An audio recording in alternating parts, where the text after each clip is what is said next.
Neighbors gets it alone in front to Buchnevich, and he hits the post. He goes in. He scores. Pavel Buchnevich with 1:09 to go in the first period gives the St. Louis Blues a 1-0 lead. Kyrou giving chase, strips it, breakaway, shooting, he scores! Jordan Kyrou. 2-0 Blues, a great play inside the blue line. And a no doubter of a rip to the net. 13:27 to go, second period. Blues break it up. Broberg's going to go with Thomas. Creates a quick 2-on-1. Thomas scores! Robert Thomas, high glove on quick. 9:32 to go, period number 2. Chris Kerber on the call as the Blues get back in the win column last night. Welcome, everyone, into what I am going to call now, because BK, not here, Tanner, not here, which I think I'm just making the decision that when they're gone, I get to change the name to the show. And for once, we get to call the show Ferrario and Friends, because I've got my friends here. I've got Grant Francis, who you hear on the broadcast with myself during Blues games. Bradford Bruns, who is just going to bring so much literary excellence into the show today. It's my holiday treat, Alex. Jordan Deacon, who brings the hockey knowledge and the good look. So that's what you've got today here from 11 to 2.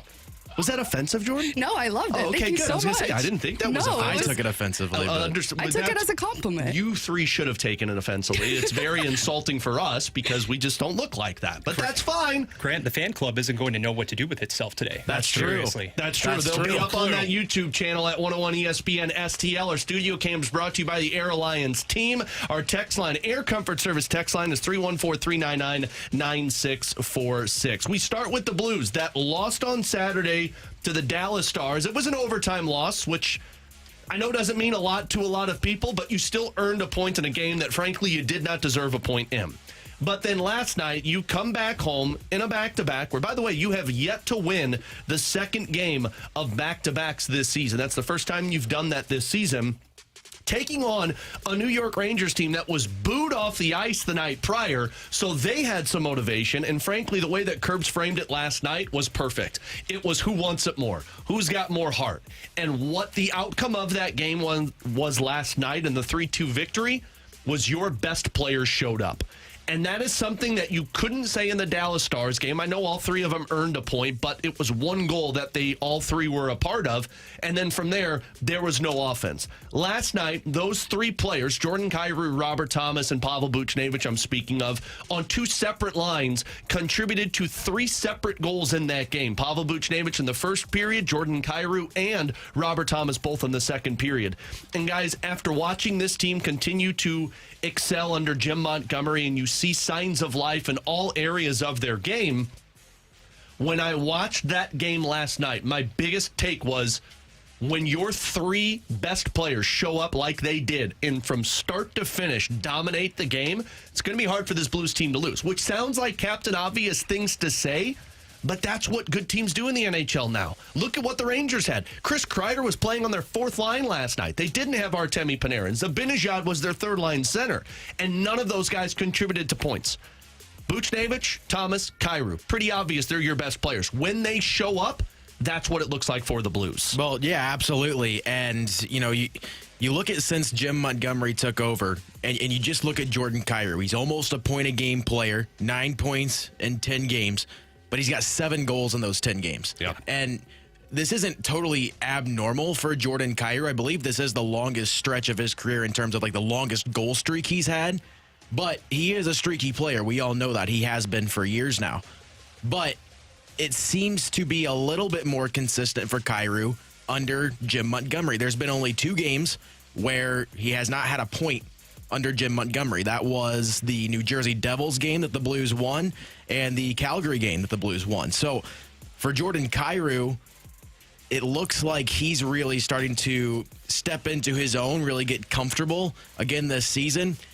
And the biggest thing for me, like, you know that Jordan Kyrou has the skill, the offensive capability, but again, it always goes back to the defensive side of the puck. He's a +4 this season. Mm-hmm. Like, in years past, you would not see him on the plus side. Like, you look at his hockey reference page, and It's pretty deep into the minus. Like, We'll go back to last year real quick. What are we now, 32 games into the season? You look at that from last year, and it's going to be completely different from what it is now. Again, a +4 right now. And this time last year, as Hockey Reference takes a while to load, I know he was a minus. I think he was like a -10 at this point last season. Yeah, well, and it's just certain areas that you see change with their game. And we'll talk more about Jordan Kyrou in a bit. But, the difference in one game to the other, and this just might be my opinion on this, I don't think those three can play on the same line together. And I don't know if it's good for this team if they play on the same line together. I like when Jim Montgomery and even Drew Bannister would float that line out there in the third period when you needed a spark and you needed some type of offense. That's fine. Every team does that. Edmonton puts McDavid and Draisaitl together. Colorado puts McKinnon and Rantanen together when they need a spark. But I don't like it throughout the entire game because what it does is you become a one-and-done team. If that line's not producing, then what? Last night, you saw Jordan Kyrou produce playing with Alexei Toropchenko on the wing. You saw Robert Thomas produce in the midst of a line change with Dylan Holloway on the ice. I think when you have the three of those guys, and I know Booch and Thomas have played together a lot, when you have them separated, it gives that depth of scoring. And when you've got Kyrou playing to the level that he's playing, when you've got Robert Thomas playing to the level that he's playing, that's how other teams get on the ice and say, how do we handle this, rather than going into the game saying, we eliminate this line, we're in good shape. And quite frankly, when you really do have right now that absence of depth, specifically at the center position, to be able to spread it out as much as you can, and give credit where credit is due as well to Braden Shin last night for dragging the team into the proverbial fight. And you want so much for that big three to carry the freight, so to speak, right? But being able to have those valuable contributions up and down the particular roster. And how crucial was it as well, guys? As we saw last night, it wasn't the cleanest of first periods, okay? You still doubled the number of giveaways that New York had. But in the second period to begin that stanza, you really were able to assert yourselves, and especially bouncing back from the previous night in Big D. That second period was the huge trouble spot there, okay? You were under siege. Binnington had to stop 14 shots, if I'm not mistaken, in that period alone. So to have that response and then to salt it away in the third period, yes, you still had some difficulties. Yes, you still had a bit of issues in terms of the forechecking down the stretch, but that lack of forechecking didn't last for too long, and ultimately you secured the win in regulation. That was huge. So I was looking at this earlier today just to put it into perspective how good these top players have been for the Blues. And I put this into perspective when you look at the teams around them in this wild card race. So the Seattle Kraken, who's at the same amount of points as the Blues, Utah Hockey Club, same amount of points as the Blues, Calgary, Vancouver, Colorado, and then the Dallas Stars, who are holding on to that third place spot. So since Jim Montgomery took over on November 24th, the three best players on the Blues roster, the most ice time, Thomas, Kyrou, Buchnevich, have contributed for 71 points.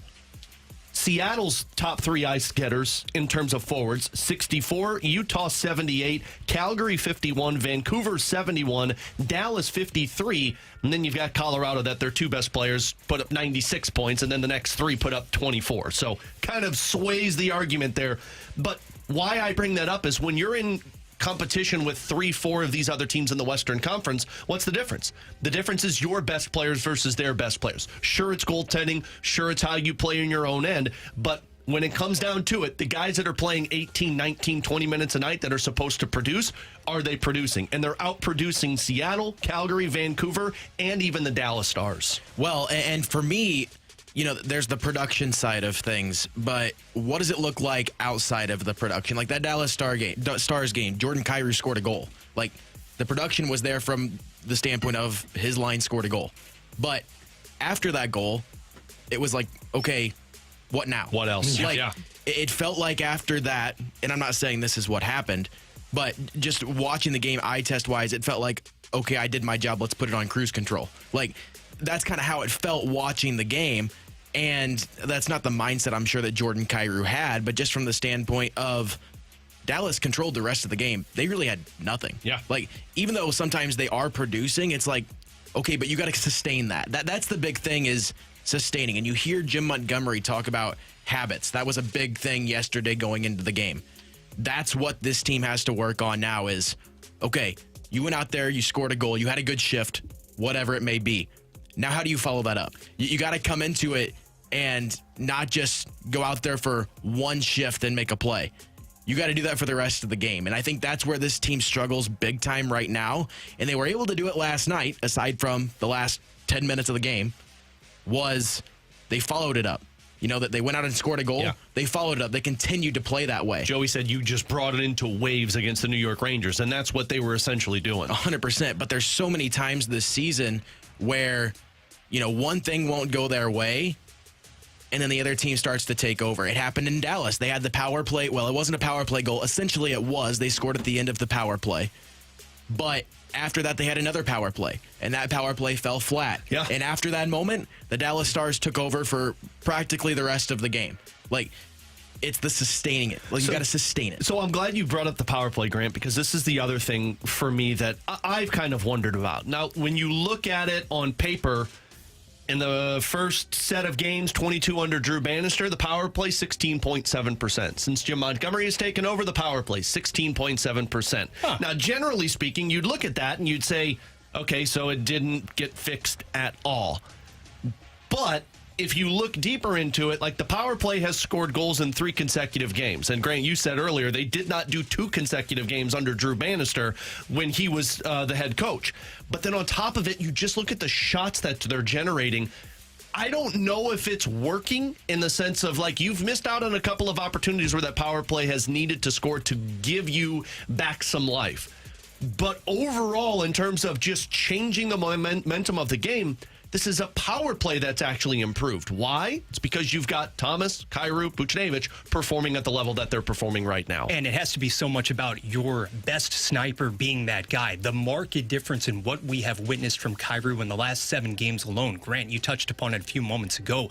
I'm not going to say that he has been a revelation this month, but it's hard to argue with the fact that you've got goals in 4 straight and 6 overall for the month, plus the shooting percentage. That's going to ebb and flow during the course of the season. But the biggest difference there is that he's connecting, he's hitting the back of the net on 28% of the attempts. And now with Thomas really regaining that stride after having been sidelined for so long too, it's no coincidence really that he has the 7-game point streak, that Booch is up to 9 consecutive games with a tally now, and it all falls into place. So they got another action tomorrow night against the New Jersey Devils, and then, as you would expect, they go back on the road for 3 straight before the holiday break, but hoping to build a little bit more momentum off of what they just did. And they're getting some extra confidence by a trade that Doug Armstrong pulled off over the weekend, and that's where I want to get to next. The Blues acquire Cam Fowler.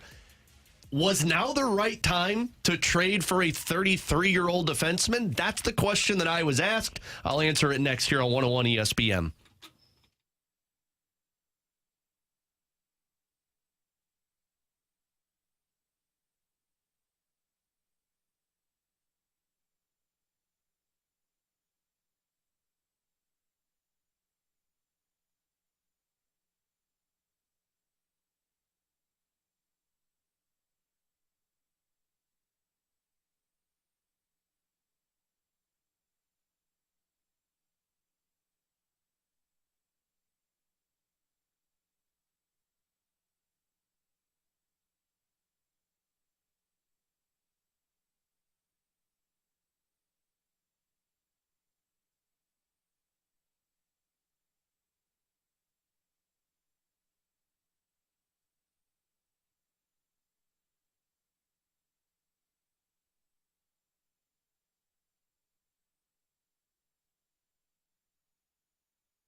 is exactly where you want to be listening to us. It's BK and Ferrario, live from the Car Shield studio on 101 ESPN.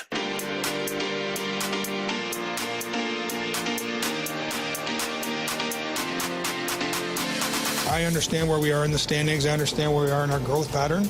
But every big game that we play, every game that we're in, it benefits Broberg, it benefits Holloway, it benefits Neighbors, it benefits Hofer, it benefits Bolduc. And, you learn how to win, and you also learn how to lose. And what we're trying to do is to stay competitive, give these guys the environment where they can grow. That was President of Hockey Operations Doug Armstrong on Saturday when it was announced that the Blues traded a second-round draft pick in the 2027 draft and defenseman Jeremy Biakabutuka, who was playing in the East Coast Hockey League, and I hope I said that correctly and didn't butcher it. But those two were traded to the Anaheim Ducks for Cam Fowler and a fourth-round draft pick in the 2027 draft. On top of that, some of the salary was eaten from Cam Fowler. So essentially what he is making this year and next year, because he's under contract for one more year, he is making around $4 million for the Blues. And originally, guys, with Grant Francis, Bradford Bruns, and Jordan Deacon, I'm Alex Ferrario. Originally, I saw it, and I'm thinking, that's weird, trading for another defenseman. And then the reaction that I saw on social media that we had on that pregame show that night that we hosted, Grant, was, guys, what is Doug Armstrong doing? He's bringing in another older veteran who's under contract, who had a no-trade clause, and he's putting him onto a team that has more older defensemen. And I thought what you heard on the cut laid it out perfectly with Doug Armstrong. This move made perfect sense for the team. Why? Because they were playing Ryan Suter 25 minutes a night. Guys, Ryan Suter had incentives when he came to St. Louis of playing a certain amount of games to get paid. And now this guy is playing 26 minutes a night. On top of that, they were using Matt Kessel in a top four role. They were using Scott Perunovich in a top four role. And this is a team that whatever you believe they are, wherever you believe they are, what does BK always say? Listen to their actions, not their words. They are trying to be a playoff team. So what do you need to do? Well, you need to go out and get a top four defenseman who can play for your roster 18, 19, 20 minutes a night. And that's Cam Fowler, who's 33 years old, who has played almost 1,000 games in the National Hockey League. Sure, it cost you a second-round draft pick. Sure, you hate giving up those draft picks. If I could be honest with you, though, a second-round draft pick 3 years from now is not going to matter to this team as much as a guy who can play some very sturdy hockey for you for the next however many games you need until Nick Leddy comes back.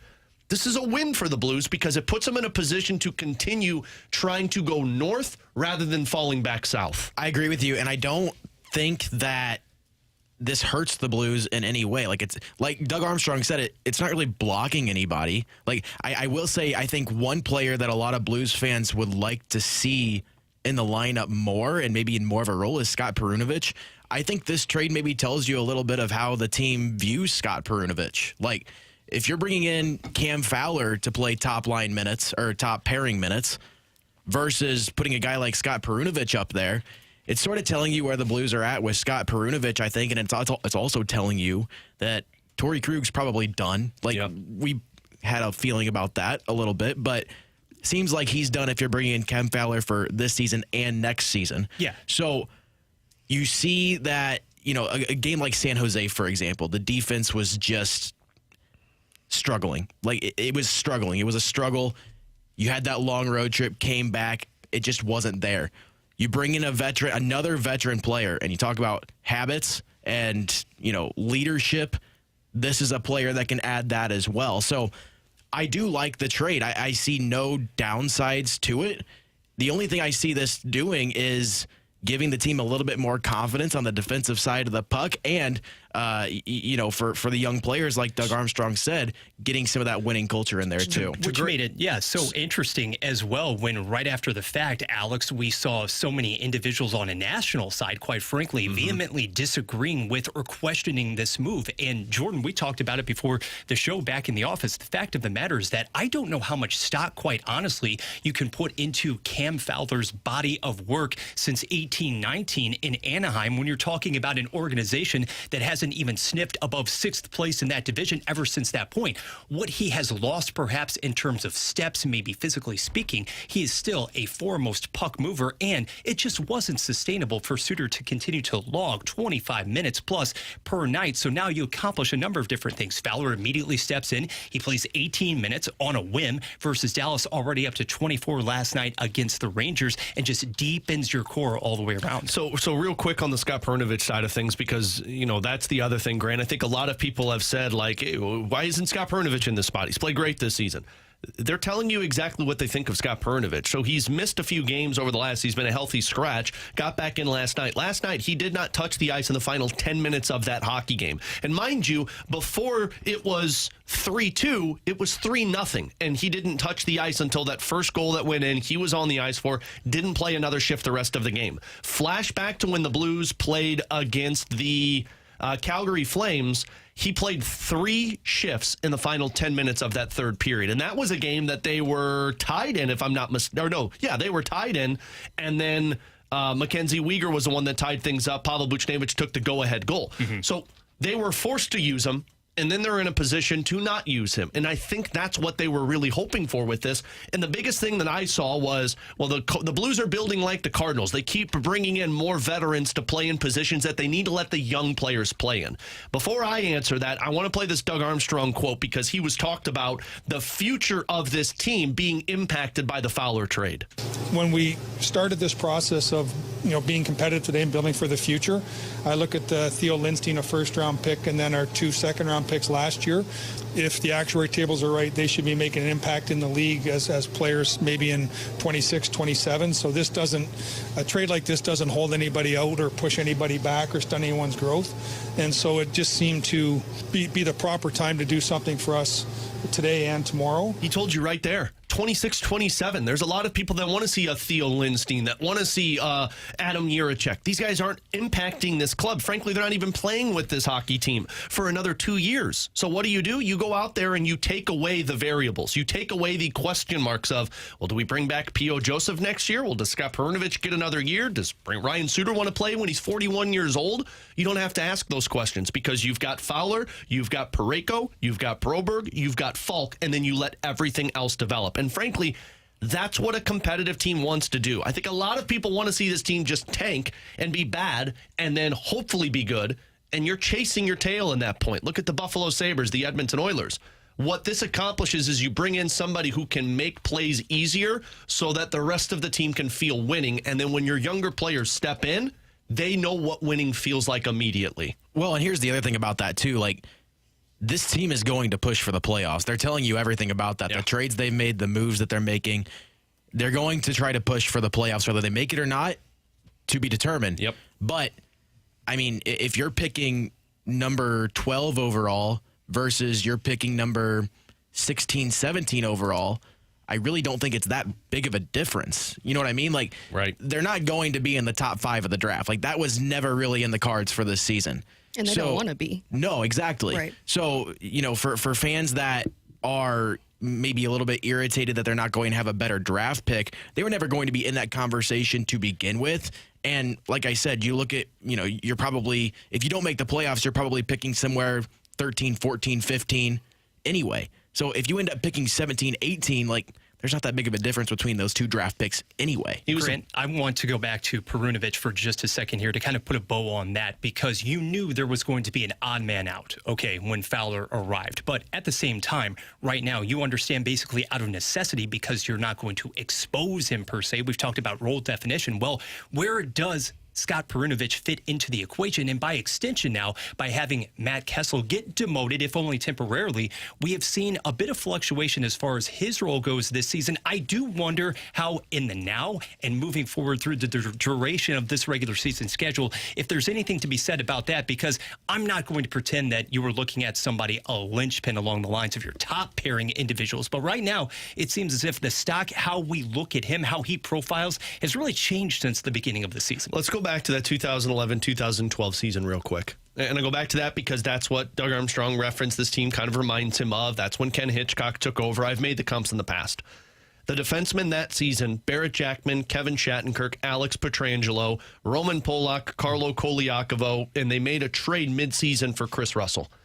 They stacked veterans around their younger players so that they can establish a winning foundation. And that's what Cam Fowler presents to the team. This doesn't inhibit their ability to re-sign Broberg or Holloway because Fowler's contract is up at that point. And you know what? If for some miraculous situation Torrey Krug is able to play next year, that's a bridge Doug Armstrong has to cross, and who knows what happens in that circumstance. But for now, he's building his team to win now and win in a couple of years so that when those younger players step in.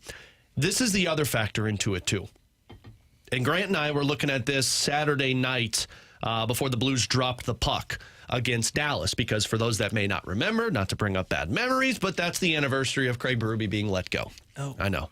It's a moment of silence. Sad time. Move on. In that Detroit Red Wings game, this was your starting six. Nick Leddy, Colton Parayko, Torrey Krug, Justin Falk, Marco Scandella, Scott Perunovich.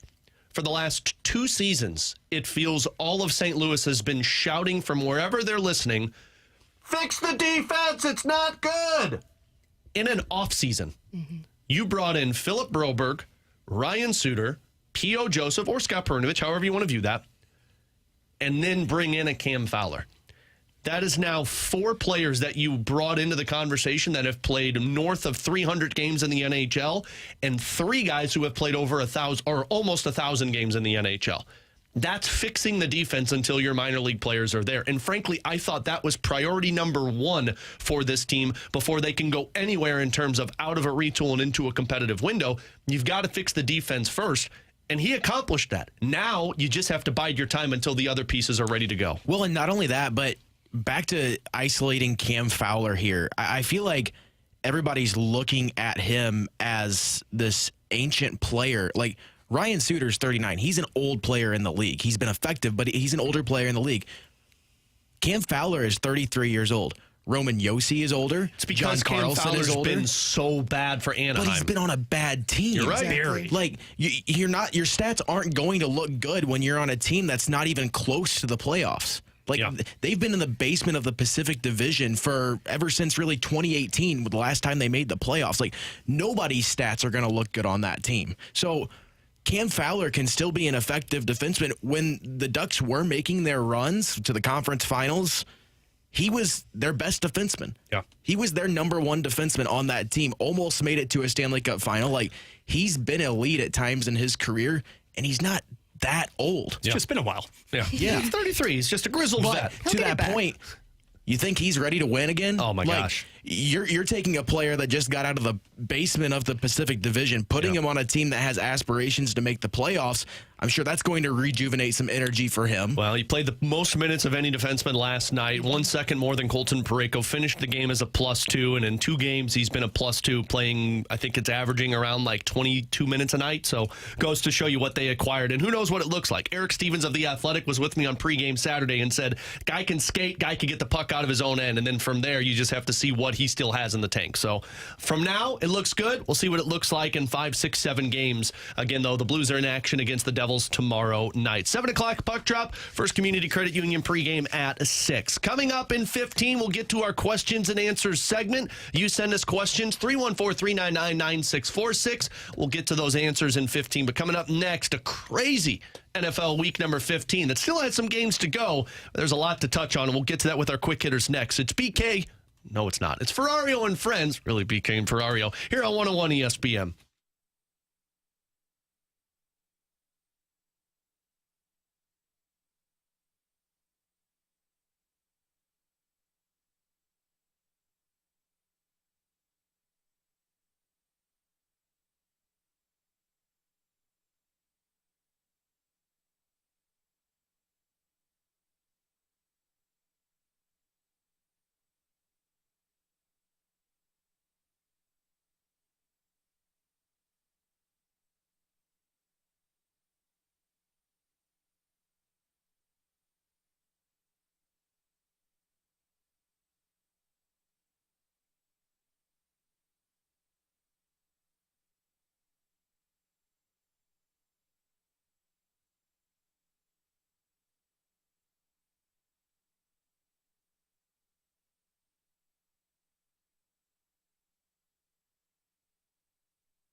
101 ESPN Sports Center. I'm Jordan Deacon. The Sports Center update is driven by Johnny Londoff Chevrolet and Johnny Londoff Autoplex. Over the weekend, the Blues played back-to-back games against the Dallas Stars and the New York Rangers. They lost in OT to Dallas, but hung on for 2 points last night when hosting New York. The guys are off today and back in action tomorrow. Pre-game coverage starts at 6, and then puck drop is at 7. I'm Jordan Deacon. The Sports Center update was driven by Johnny Londoff Chevrolet and Johnny Londoff Autoplex. See them at londoff.com. Chevy. Together we drive. Are you kidding me? They are St. Louis. It's BK and Ferrario, live from the Car Shield studio on 101 ESPN.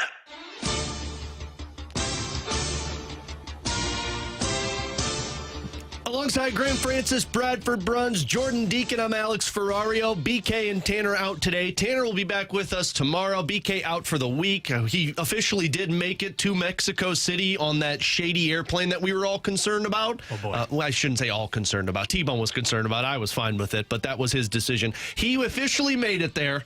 So he's all good, and we'll find out how he is once he comes back next week. And tomorrow, we'll give you the results of our Pick'em Challenge because I didn't want to waste them without T-Bone being here. So, but I will say it was a good NFL Week 15 for one person in our Pick'em Challenge. But now we get into our NFL quick hitters as we wrap around the league a little bit, and we'll start with the biggest game of the weekend, guys, and it's the Lions and Bills game. Now, I don't want to hone too much on the game because we're going to get into this a little bit, but the Bills win it 48-42. Some questionable decisions in that Lions game, sure.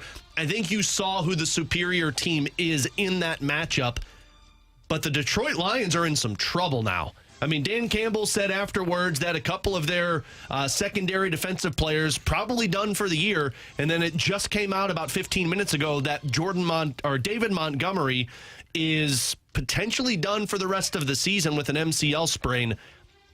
If this is what's going to happen to the Detroit Lions, I don't know how the rest of this season goes, Bradford, because I thought the Lions were a Super Bowl contender, but without half of their roster, and it's going to be tough taking on a Packers team in that NFC. Yeah, to say the least. And I don't want to diminish whatsoever losing a couple of additional players on the defensive side of the football yesterday. When you had that scene with Dorsey, obviously, in the secondary, having to be carted off of the field, extremely scary and unsettling. And then you lose your starting defensive tackle as well for the duration of the season. And interestingly enough, guys, this team had done a pretty good job up until this point of being able to weather a lot of those ailments, because if you think about it, the defense hadn't dropped off too much since Hutchinson went down weeks ago. But Alex, when you mentioned to me now, when you're telling me that on the offensive side that David Montgomery tore the MCL and you no longer have that thunder and lightning duo in the backfield, hey, Detroit was taken out of the game yesterday from a rushing standpoint.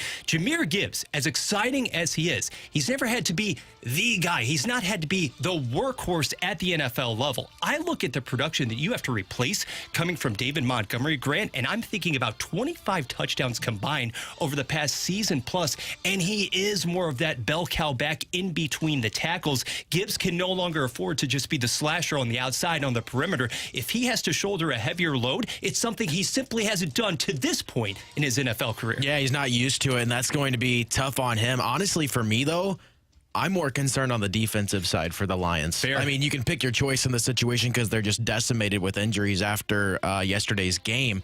But the Lions were a team that didn't allow 30 points in a game up until week 14 against the Packers. Yeah. And now they've done it back-to-back games. Now, I mean, to be fair, they went up against the Packers, a good team. The Bills, obviously one of the best offenses in the league. And I think every single one of those games, they lost at least two players on the defensive side of the ball. But that's my point. Like, you keep losing these players. You're in a tough spot. On the defensive side, it's going to be hard to, stop teams. And then going into the playoffs, man, you're going to be going up against some offenses that are some of the best in the league. I don't know how that defense can hold up going up against playoff teams. I don't think they can, and I don't think it's a concern, at least early on in the playoffs, because I think that offense, even without Montgomery, can still put up points. Like, you still have three legit wide receivers. You've got a tight end. Jahmyr Gibbs has been miraculous this season. I think they could still play, but the question is, you can be able to play in a shootout. And as you just saw against the Buffalo Bills, you get down too far, then questionable calls start to take place, and then you find yourself behind the eight ball, and that's what I think the Lions don't want to get into. And the other bad thing for the Lions is going into the playoffs, they might struggle to get home field advantage. Like that's a real conversation now. In any other division, they'd probably be fine. Yes. But the fact that they're in the NFC North right now, the Vikings are breathing down their throat. The Packers are right there. Like, it's going to be tough to maintain that. I mean, they got a head-to-head matchup against the Vikings. If the Vikings are able to win that game, and they have a tough schedule down the stretch, but if the Vikings can win a few games here and get home field, the Lions are going to have a tough road in the playoffs. No, that's what it boils down to, because tonight you would fully expect the Vikings to take care of business versus the Bears. Detroit is actually fortunate that in the next 2 weeks you encounter Chicago, and then, yes, I'm saying it, at San Francisco. That Week 18 matchup that is going to be flexed, it's probably going to be your Sunday night showcase. That could determine everything. And, oh, wait, Packers suddenly on a roll, 4 in a row, also getting Minnesota on tap, too. That is an incredibly intriguing division. So let's talk about that Packers really quick, because I think after watching the Lions with all of these injuries take place, for me, and I understand the Eagles put on a show, I would still have the Eagles as that second best team, but I would put the Packers above the Vikings right now. And the Packers are so like, I can believe them in 1 week and then I don't believe them the next. And I've said that multiple times with BK and Tanner. But after watching them do that against Seattle, and I know Seattle lost Geno Smith, they were playing with Sam Howell for a little bit.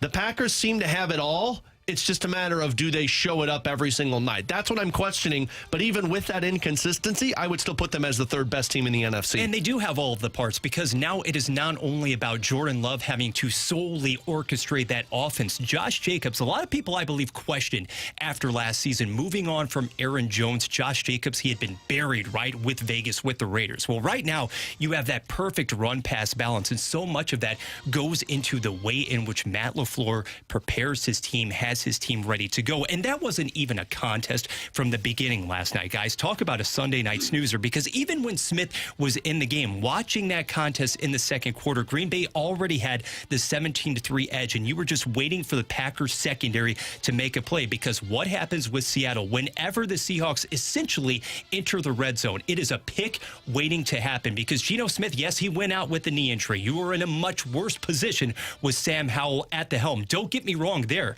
But right now, I'm very intrigued as well to see what is going to transpire in that NFC West, because Green Bay is rising, Green Bay is ascending, as is Minnesota there when you're talking about the North. But given the manner in which Green Bay absolutely torpedoed Seattle last night, too, now the Seahawks, they're in a first-place tie with Los Angeles. Which team are you more afraid of, Grant, down the stretch? The Seahawks compromised at quarterback and running back. Keep in mind, you don't have Kenneth Walker. Charbonnet's been fine. Or the Rams, who are just building steam offensively, and you know what you get in Stafford in the postseason. Yeah, even if Seattle was healthy, I think I'd go with the Rams here, just because of what they've done recently. Even though, I mean, that 49ers game was ugly, to say the least. They picked up a win. They beat the Bills. They scored 44 points on the Bills. Like, that's the one that stands out to me. And, I mean, they've only lost, what are they, 1, 2, 3, 4, 5, 6, 7, and 2 in their last 9. Like, you're picking up a lot of steam going into the playoffs. You've got the Jets coming up. You've got the Cardinals coming up. Should be 2 wins for the Rams. And then you've got the Seahawks, which, you know, that might come down to the division right there. But they're rolling right now. And the momentum going into the playoffs is a big thing. So I would take the Rams in that situation. All right, let's go to the biggest, or I guess second biggest story from this past week. Probably the biggest right now. It's Patrick Mahomes and this injury. A high ankle sprain. I think it just came out that the expectation is it's going to be week to week and a quick turnaround for this team that plays Saturday, and then they play on Christmas Day. Maybe it's just what the Chiefs have done to me, but it still doesn't concern me at all. Like, even with a mild ankle sprain for Patrick Mahomes, sure, he probably doesn't play Saturday, maybe doesn't play Christmas Day. Doesn't matter to me. I do think they're a little bit more vulnerable now. Watching the Bills, it is going to be tough to take down that team in the AFC, but I still am not going to sit here and be like, oh, the Chiefs are done, because I know how this goes. It felt like a ho-hum development to me. Oh, Mahomes essentially sprained his ankle again, a high ankle sprain. We've seen that before. Just felt like part of the script. He couldn't argue his way back into the game because you were having your way with the Cleveland Browns. Now, I do find it interesting that you have the quick turnaround, that you encounter Texas this coming Saturday, and then ridiculously 4 days later you have to go out and play the Pittsburgh Steelers on Christmas Day because of the NFL powers that be. We'll leave that alone. To me, Alex, he's more vulnerable because this offensive line simply can't figure it out. Yeah. Even before he went down yesterday, pressured 21 different times. You have to basically compromise the integrity of the interior of your offensive line because Joe Thuney now has to move out temporarily to left tackle just to give Mahomes a fighting chance. How did he get injured yesterday? Because he was pushing up in the pocket and trying to once again evade a ferocious pass rush. So the running game is going to be fine. Pacheco is still getting his traction back in that regard. But if you are not offering significant pass protection to Mahomes down the stretch, when January rolls around, I'm sorry, but in the here and now, I would never bet against Kansas City, especially if you can lock up that number one seed. And the fact of the matter is that Kansas City would have to lose out here, whereas Buffalo would have to win 3 straight to grab that number one seed. I don't see it happening. Yeah, I don't either. But at the same time, like the eye test for the Chiefs has just been disgusting this year. True. Like they could easily have a losing record and not just barely. Like they could be 4-8 right now. Like it wouldn't even be surprising just based off of the way the games have gone. Like they have not looked good in the games. They've won the games, which ultimately is what matters.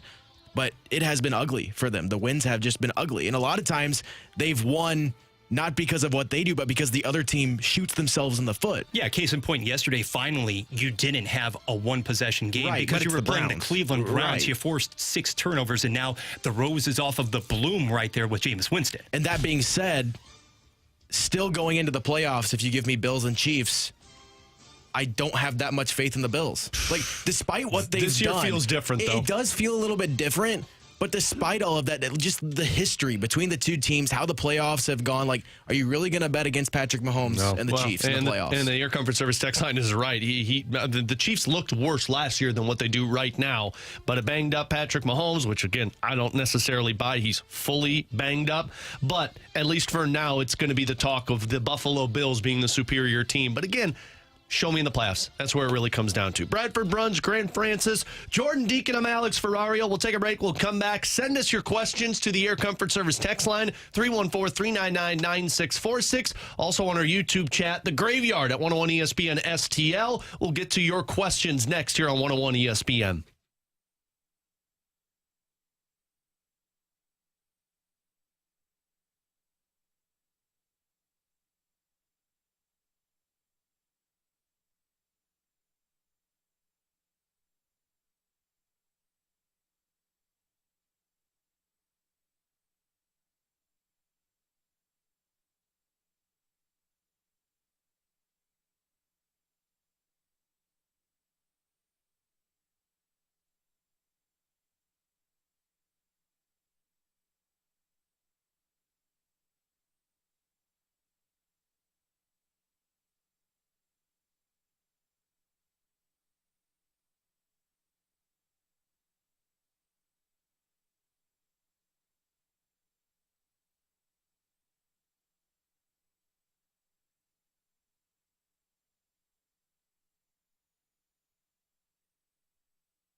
picture, the real big St. Louis sports picture. It's BK and Ferrario, live from the Car Shield studio on 101 ESPN. You've got questions, we may have the answers. Maybe. It's BK and Ferrario's questions and answers on 101 ESPN. 314-399-9646 Air Comfort Service text line. Our YouTube channel, 101 ESPN STL. Our studio cams brought to you by Air Alliance Team, along with Bradford Bruns, Grant Francis, Jordan Deacon. I'm Alex Ferrario. As we get into some questions and answers here on BK and Ferrario, send them over to us. We'll start with this one, guys and gal. After Week 15, the AFC seems to be locked down. Who do you believe are the remaining 3 playoff teams?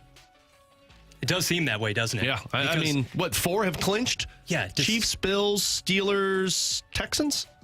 And the Ravens, it's inevitable. Oh, yeah. It's inevitable there, despite Joe Burrow's best efforts. And I know a lot of people down the stretch, Grant, would love to actually see the Bengals be able to generate and make that run. You're up to 8 or 6 rather right now, but you squandered too many chances in the first half of the schedule. And it is interesting to look at his numbers and just think about making an under the radar case for him when you lead the league in passing touchdowns and passing yards. But the locks are there on the AFC side, and it just seems to be a matter of positioning the seeds accordingly. Yeah, man. Speaking of Joe Burrow, I feel bad for that guy. Like, he would probably be the MVP this season if it wasn't for the atrocious team. Yeah. Like, and it's really just the defense, the points they put up every week. Like, they do enough on offense to win pretty much every game. It's just defensively, they can't get anything going. They just allow so many points, and I feel for Joe Burrow. But on the playoff side of things, you know, you look at the standings right now, and you've got Baltimore, Denver, and the Chargers in those wild card spots. I have no faith in any of the other teams. The Colts, no. The Dolphins, no. The Bengals, Colts no. blew it. Forget about it. Colts blew it. Dolphins blew it too. All 6 and 8. Like, yeah, the playoffs are locked up. Yeah. I think the Bengals are your last hope, but I mean, one, you got to win out. That would be 9 and 8, and you have to hope that somebody really stumps their foot, which essentially you're hoping for the Chargers to fall apart. And what has happened to Houston this season, quite frankly? Stroud, I know, Alex was your guy, and yet at the same time, we just haven't seen the progression, I would say, the development, and on the defensive end, too. In year number 2, I would say, under the coaching regime there, you expected to make more waves, but Houston a little stagnant right now, and that division is just downright embarrassing. You almost win it by default. Right. Yeah, that one's surprising. I thought the Texans were going to be much better this year than they actually are. Naturally. Like, they look to me like a team that's going to make the playoffs only because they're in that division and then just get put right out in the first round. So let's go to the Air Comfort Service text line from the 314. Fellas, did you hear Elliot Friedman on the 32 Thoughts podcast? It sounds like Trent Frederick is all but sealed a St. Louis Blue. Okay, so I was listening to it during the commercial break. That far. I'm not going to sit here and act like he is a St. Louis Blue. I want to listen to the Friedman cut first. This has been tied since Jim Montgomery took the job, right? Like former Boston Bruins head coach. You got a St. Louis kid on the Boston Bruins who's a pending UFA. The thing about it is, sure, it makes sense. My only hiccup with it is that wouldn't Trent Frederick be a lot of what you already have on your team? Because Trent Frederick, I mean, they're using him a lot as a winger, not a centerman. His faceoff numbers aren't great.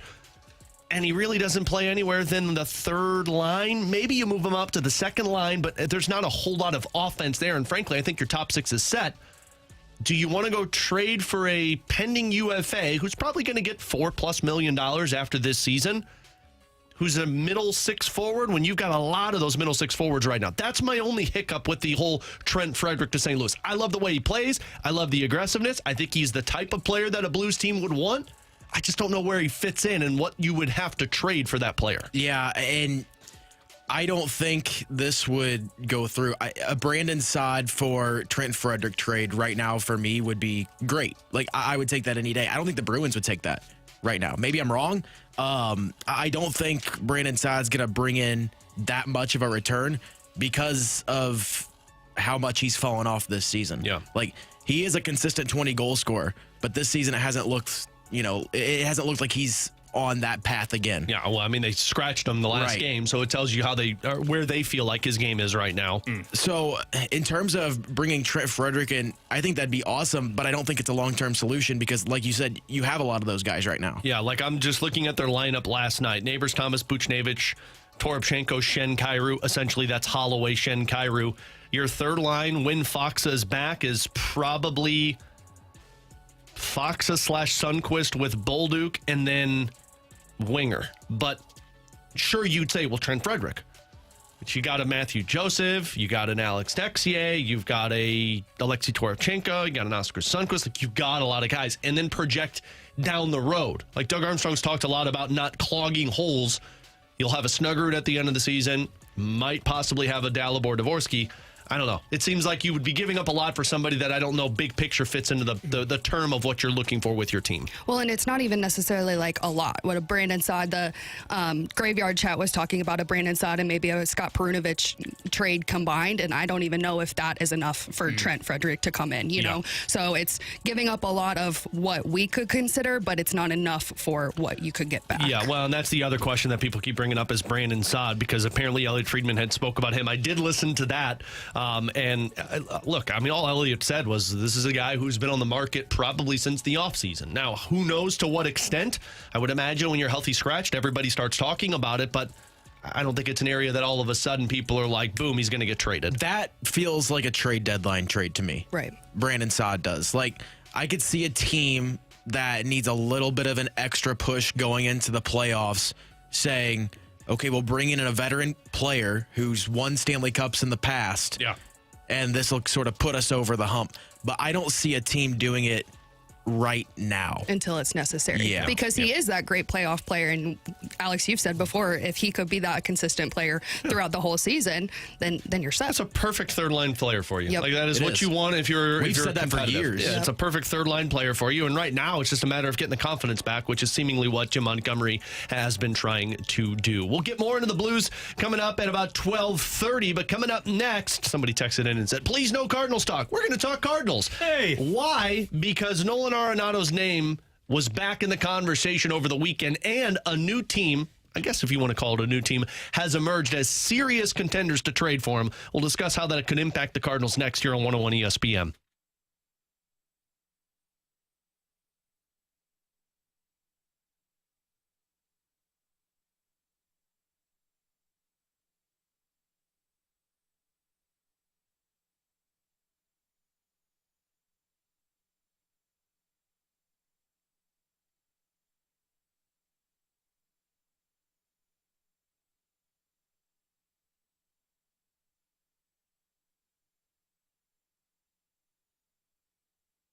Alex Ferrario with you to talk about my friends over at Classic Air Care. Now is the time of year to get Classic Air Care out. Why? Because we've had this back and forth weather. You're turning your HVAC system off, you're turning the heater on, and then you're turning it all off because the weather can't cooperate, which means your HVAC system, if it's older like mine have been, then you're going to be going back and forth, and you need to make sure it's good to go. That's where Classic Air Care comes into play. They've been making people comfortable since 1926. And when it comes to Classic Air Care, I preach about their maintenance agreement because I've been a part of it since 2016. What this is, twice a year they come out, they check your unit to make sure it's good to go. You clean it, you fine tune it, and make sure it's going to get you through the seasons. But the best part about it, when a problem arises, because problems happen a lot, you're at the top of their priority list to get out on the schedule and come out and take care of whatever need that is. You get incredible customer service, knowledgeable technicians that know what they're talking about and have the problem fixed quickly. That's where Classic Air Care provides. So give them a call today.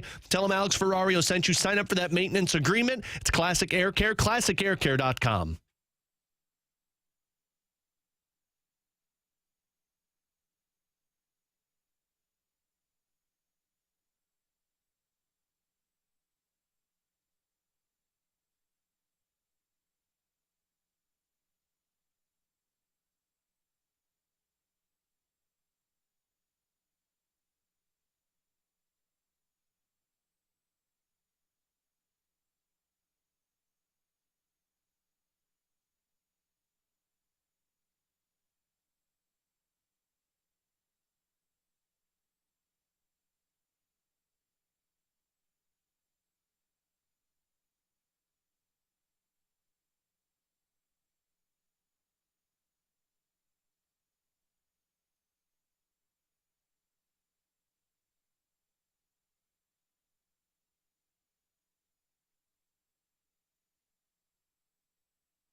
So Nolan Arenado, I don't know if he ever left the conversation, but back in the conversation after the winter meetings wrapped up last week. Alongside Bradford Bruns, Grant Francis, and Jordan Deacon, I'm Alex Ferrario. And now it's the Houston Astros. And we've played this game of yo-yo to where it was the Boston Red Sox, the New York Yankees. John Denton had put the list of teams out there that he'd be willing to accept the trade to. And Nolan Arenado's agent even said he wants to go somewhere where he continue to have the opportunity to win. Chandler Rome of The Athletic, the Houston Astros beat writer, tweeted out over the weekend and put an article up that the Astros' interest in Nolan Arenado have intensified since the winter meetings have wrapped up, but he also said that nothing is considered imminent, and he said that if Arenado is willing to waive his no trade, because that's the first hula hoop that they've got to jump through, then it comes down to will the Cardinals pay down any of the $74 million that's attached to the Nolan Arenado contract. And what I originally thought with this one is this would be big for the Cardinals if Houston steps up. Why? Because Houston is going to have to figure out what to do at third base. I don't want to say they're in a desperation situation because they just acquired a third baseman, although he's not really a third baseman. Paredes from the Chicago Cubs in that Kyle Tucker trade. They've been trying to get Alex Bregman done. Doesn't seem like that's going to happen. They need a third baseman. And the market is starting to dwindle a little bit in terms of the third basemen that are realistically available. So the Houston Astros, who want to continue to compete, turn to a Cardinals team that's saying, look, we've got a third baseman, great defensively, could help you in terms of that left field short porch. It makes a lot of sense. I think the biggest hiccup, other than the Houston Astros, if Arenado's willing to get traded there, is will they pay down any of that money? Because they've made it very clear that, look, they're trying to get out of this contract so that they can open up the books and have a little bit more money. The Astros come calling and say, look, we need you to pay some of this down. It seemingly would make a lot of sense for this Cardinals team. Get them to the American League, get them out so that you open up third base. And even if it's you pay $20 million, you still save yourself $54. It makes all of the sense in the world from the Cardinals' perspective. But I bought into the Yankees buzz. I bought into the conjecture surrounding the Red Sox. I am hard-pressed, though, in this case, guys, to really look at the Houston Astros overall situation, considering that you just moved a franchise type of player in Kyle Tucker because you feared that next season he would make more than at least $15 million in arbitration. And apparently you're willing to move on from a franchise cornerstone, a guy, a World Series champion multiple times over at the hot corner in Alex Bregman. So if 6 years and $156 million, that won't suffice for Bregman in this sense, you're going to target a guy who's owed $74 million over the course of the next 3 seasons. And to wit, Bregman's 3 years younger than Arenado. I'm not saying that Bregman is ascending, but at least you would expect the same level of competent offensive production. Whereas you're looking at Arenado, Grant, somebody last season, we understand the lack of pop and power. The OPS plus was just 101. But I would argue that in many different ways, regardless of the hardware, you're not getting exactly the same type of elite defense at third base too. And considering what the Astros absolutely need here, Paredes, you made the point, Alex, 71 games in his career at the position.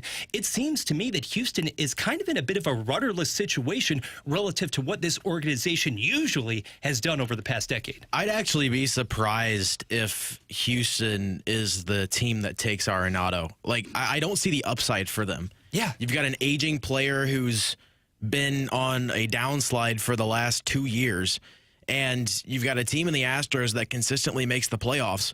Well, are you going after a player that has never performed in the playoffs? Like, are you really going to go after somebody if you're trying to get to the next level? Are you really going to go after a player that has never done anything in the playoffs?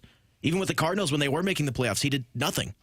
If I'm the Astros, what incentive do I have to make this trade and, eat money? Why would I eat money to take on a player that isn't ever going to really help me in the playoffs, at least based off of what he's done in the past? I think the incentive, if I'm the Astros and just trying to reason with this, is looking at it and saying, well, we need to at least stay competitive. And Bregman is going to cost more than what Arenado probably would if the Cardinals are willing to wait. That's the whole caveat with this one, and Chandler Rome said it. Like, the conversation is going to be, will you accept a trade to Houston? And if so, how much are you willing to eat across that $74 million? And we had Kylie McDaniel last week that said, like, yeah, if a team's going to facilitate a trade for Arenado, they're going to be wanting to probably pay somewhere between 15 and 18 mil per year with Arenado, which means you're probably going to try and eat about $20 million of that. And if it doesn't happen, that's why I'm so skeptical skeptical a trade gets done.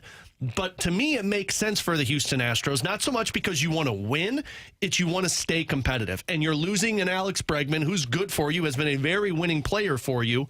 But now you've got a massive hole at third base, and I'm not familiar with the Astros pipeline. I don't think they have any third basemen that are coming up through the system that are ready to take over that spot. Is his bat going to play? That's the unknown that Astros would be banking on. What is going to play, at least, is the defense at third base, and then they can say, well, we don't have to worry about that now because Paredes is probably a first baseman for you. Yeah, because that's how it will have to conceivably shake out because, quite honestly, guys, the Astros have massive question marks right now at both spots in the corner infield. So let's just say, for example, that you do land an Arenado to be able to be entrenched in that particular spot. If Paredes moves over, it is an absolute necessity for them to get that level of production because this team, for all of the success it has enjoyed in recent seasons, and you still have the Jose Altuves posting massive numbers year after year, seemingly that ageless wonder. The fact of the matter, though, is that at first base last season, Houston was lacking in the power department. It would not help necessarily to have an Arenado, a Paredes to that degree unless you really experience increased production because this team had the fourth worst OPS at that position in all the major leagues. They have multiple holes to fill. Yeah, well, and I would imagine if you're the Astros, you look at, where he hits the ball to, you think that the left field might help you. So if it's the Houston Astros, which, some of these options are starting to dwindle. They've made it kind of clear that the Yankees have seemingly backed away from this one. The Dodgers not really there. The Red Sox, I would imagine, might still be in the conversation, but they've got other issues to figure out. The list is starting to dwindle, which is why when the Houston Astros names pop up, it's like, okay, is this them putting the Astros in the conversation, or is this the Astros trying to get this done now that the market has kind of fallen short a little bit? None of this happens until Bregman signs, by the way. Yeah. Like Bregman is the first domino to drop before you get to the Nolan Arenado thing.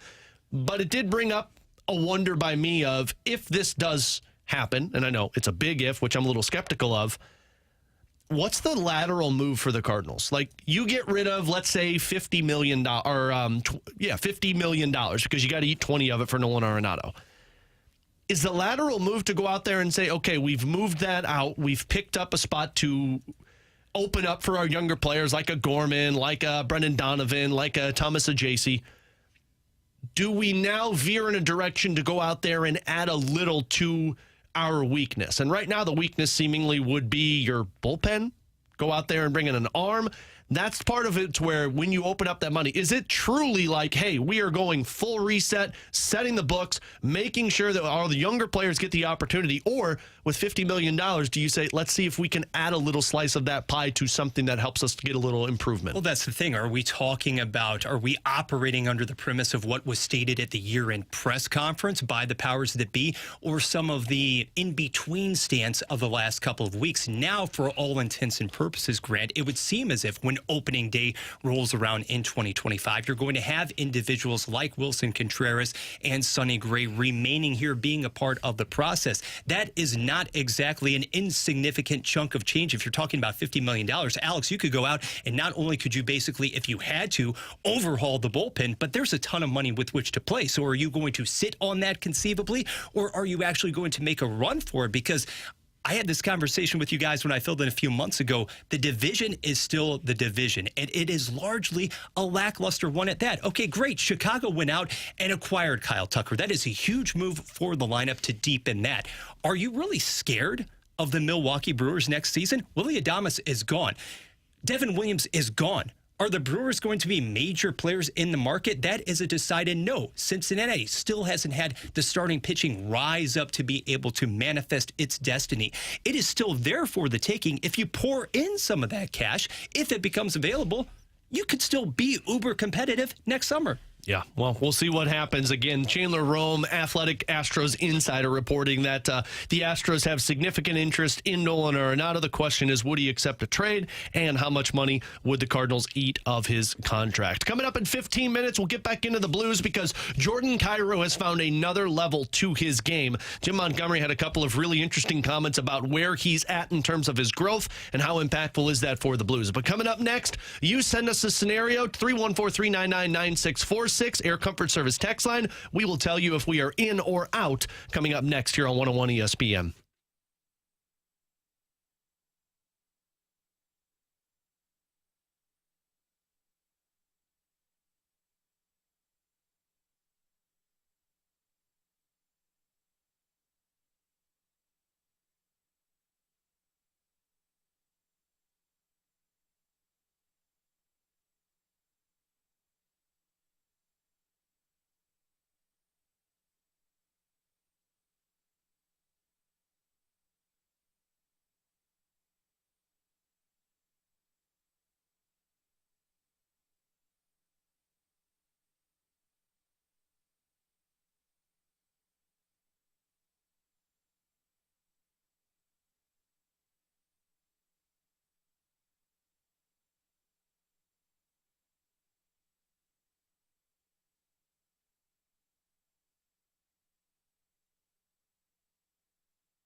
is exactly where you want to be listening to us. It's BK and Ferrario, live from the Car Shield studio on 101 ESPN.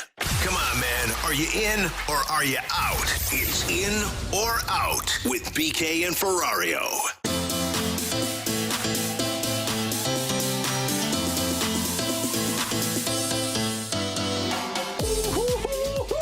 Monday edition of In or Out here on BK and Ferrario, along with Grant Francis, Bradford Brunch, Jordan Deacon. I'm Alex Ferrario, better known as Ferrario and Friends, here on 101 ESPN. Don't forget, if you miss anything from the show today, you can check it out afterwards up on our podcast page, 101ESPN.com. It's all presented by Dobbs Tire and Auto Centers. But now we get to our In or Out segment. You send us a scenario. We'll tell you if we are in or out. 314-399-9646. You can also send them over on our YouTube channel at 101 ESPN STL. Guys, I will start this one off. In or out, the MVP is all but shored up. Josh Allen is the NFL MVP this year. Oh, and absolutely. And I just saw something that was the Bills have tied the NFL record for 8 consecutive games with 30 or more points.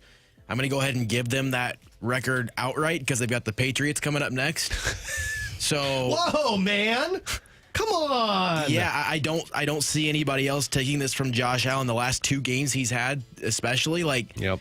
Who are you going to put over him? I think the loss takes. I'm in on this. I think the loss for Jared Goff takes him out of that conversation, even if he really was like the 3rd or 4th guy.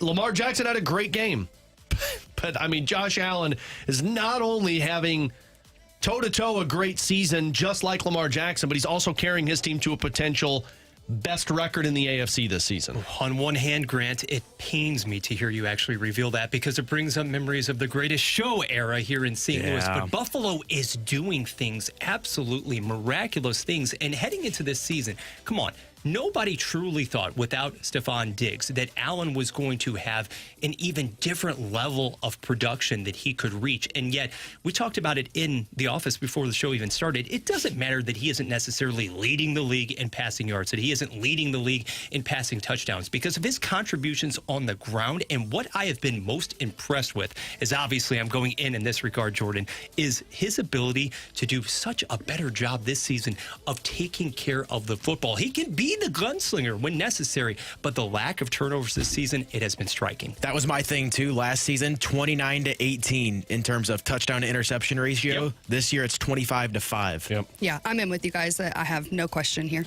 All right, Grant, what do you got? All right, in or out. Stick with the NFL here. Pittsburgh Steelers are going to win a playoff game this year. God, I'm going back to the Steelers. You are taking your victory lap every chance you can get, aren't you? Well, I'm also a bit of a Steelers fan too. From the opening of the season, Grant was like, the Steelers are going to be good. We're like, Grant, stop smoking whatever you're smoking. And he's right. I'm in on this one. I think they pick up a playoff win. I think their defense has the ability to. I don't know what that matchup is going to be, but I will invest in that defense finding a way to get some type of upset. Upset in terms of the opponent they're facing off against in the first round. Fair enough, Grant. Fundamentally, my friend, we have to disagree on this one. And you are going to see in a matter of a few short days when Pittsburgh again has to run into Baltimore, the disparity between these two squads. Now, yesterday, okay, you were washed by Philadelphia. And yet, at the same time, you saw just how different this offense can be when George Pickens is not there at Russell Wilson's disposal. I will give the credit to Mike Tomlin's defense. There is nobody better as far as taking a number of different parts and forming the cohesive unit. But if you're looking at maybe having to play, even host, let's just say host. If somehow Pittsburgh is able to outlast Baltimore for the division, and frankly, I don't think that's going to happen, I would be scared about running into a Denver, maybe even a Los Angeles there, because I don't know, as far as moving the football, bad conditions or not, if you're going to be able to do so for 4 quarters against those units. I just don't. I'm out. Bradford, in or out? What do you got for us? All right, guys, it was a relatively quiet weekend on the college football front, okay? Unless you were taking in Army-Navy on 101 ESPN or lamenting those Mizzou losses in the transfer portal. We'll get to that next hour, but we did have a Heisman Trophy presentation in New York. So Travis Hunter of Colorado, the two-way standout, he took home the prize, but Boise State's Ashton Jeanty, he had a bone to pick with the voting process, said that he should have walked away with it.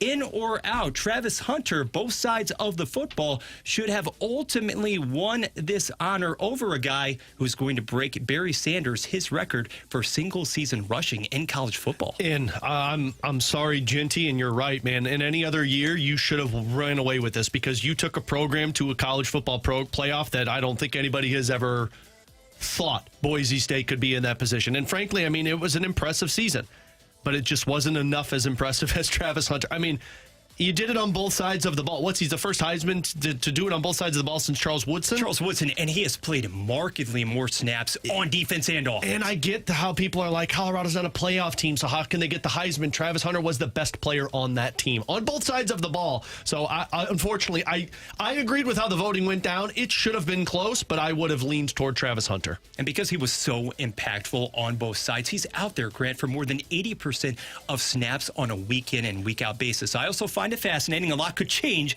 in the next week or so. The rare exception to everybody opting out of these bowl games, allegedly, both Hunter and Shedeur Sanders to play for the Buffs in a week or two. I think I'd still go with Ashton Genty. Almost 2,500 yards this year. That's impressive, man. He had almost 900 more yards than any other running back this year. Great stat. Yeah. Like 29 touchdowns, rather. Like taking that Boise. If Boise State does not have him, they're nowhere close to the playoffs. Yeah, you're not a nowhere playoff team. close. Yeah. Like in terms of most valuable player to their team, Ashton Genty is it for me. Jordan, you got an in or out for us? I do. I'm going hockey because why not? If the Blues make the playoffs, because I know that's our push right now, they make it out of the first round, in or out. Oh, in. Same. I think Bennington steals you a game if you get in. There you go. I mean, that's... and, of course, the homer, the guy who gets paid by the Blues, which I don't get paid by the Blues.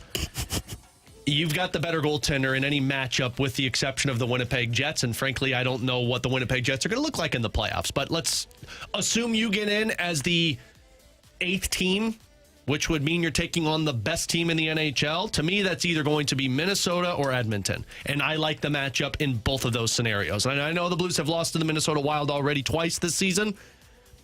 I think when it comes down to it, Minnesota can't get past Jordan Binnington in the playoffs.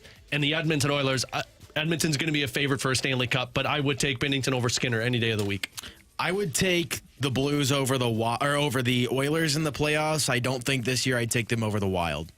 Really? That's sort of where I'm at. I think the Wild have sort of taken that next step. They look good on all aspects. How often have we said that, though, in the beginning of the season versus the end of the season? True, but the Oilers are a team that match up well for the Blues. I think the goaltending I've always said is just night and day. Parayko takes on McDavid.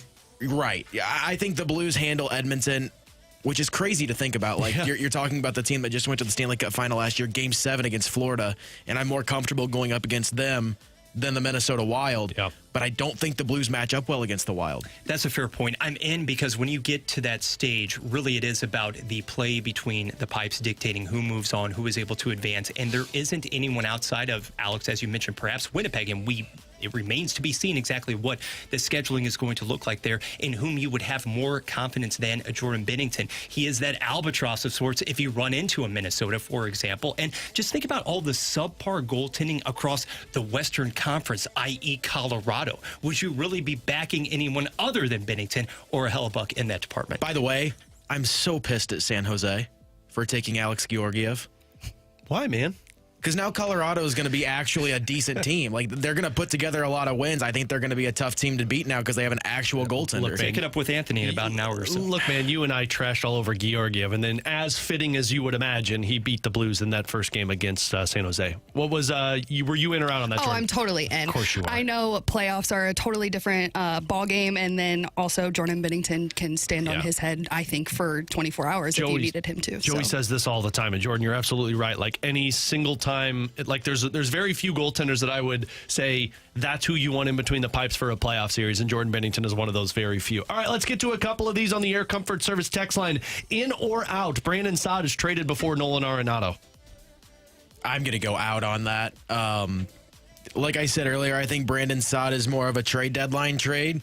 And obviously, by that time, if a trade's going to happen with Nolan Arenado, it's going to happen before then. So I'm going to go out. I'm out as well because Nolan Arenado, his camp, whatever, however you want to categorize it, they have not been adamantly against the option, maybe the opportunities that are out there, whereas you seem to have more of that buy-in. At least that's how the optics are concerned from the other guys like Contreras, Gray, etc. It has to happen sooner rather than later. It didn't at the winter meetings. It has to happen very soon. Agreed. I'm out. It seems like it's a done deal, no matter like how you're going to get him off there.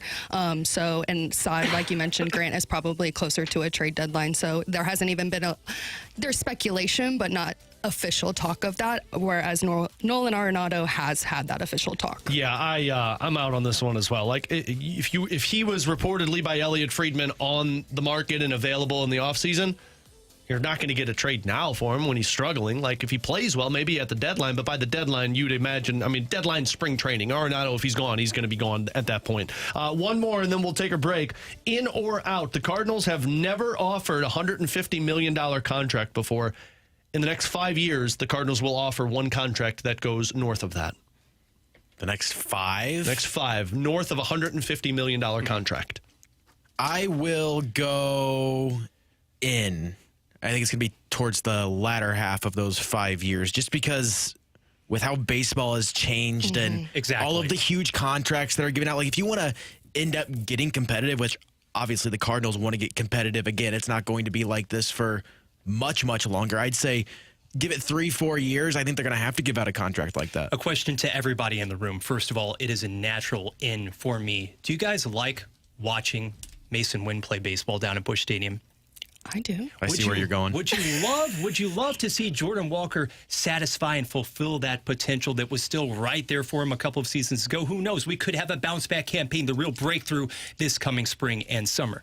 Guess what? $150, that will be nothing a few years from now. You're going to have to go well over the $200 million point if you want to retain any of those individuals. So you better. Yep. Yeah, I'm going to say in just because never say never. And like you said, with the way that the money just keeps increasing throughout all of the leagues, it's kind of a given for Bradford laying down the law over here, ladies and gentlemen. Done. Bradford Bruns, Grant Francis, Jordan Deacon. I'm Alex Ferrario. Coming up at 15, we'll get to the junk drawer. Grant Francis has been stewing on a story for the last month. You think I'm mad? Wait till you hear Grant in about 15 minutes. But coming up next, Jordan Kyrou has found another level to his game. Him unlocking that, what does it do for the Blues? We'll hit on that, and what can they do with these line combinations for the now? We'll get to that next year on 101 ESPN.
101 ESPN Sports Center.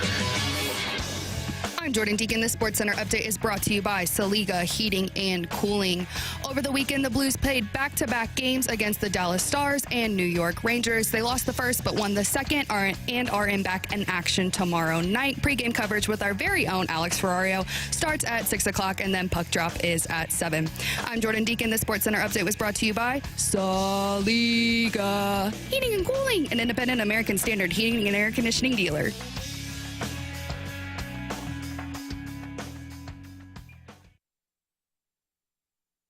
ESPN.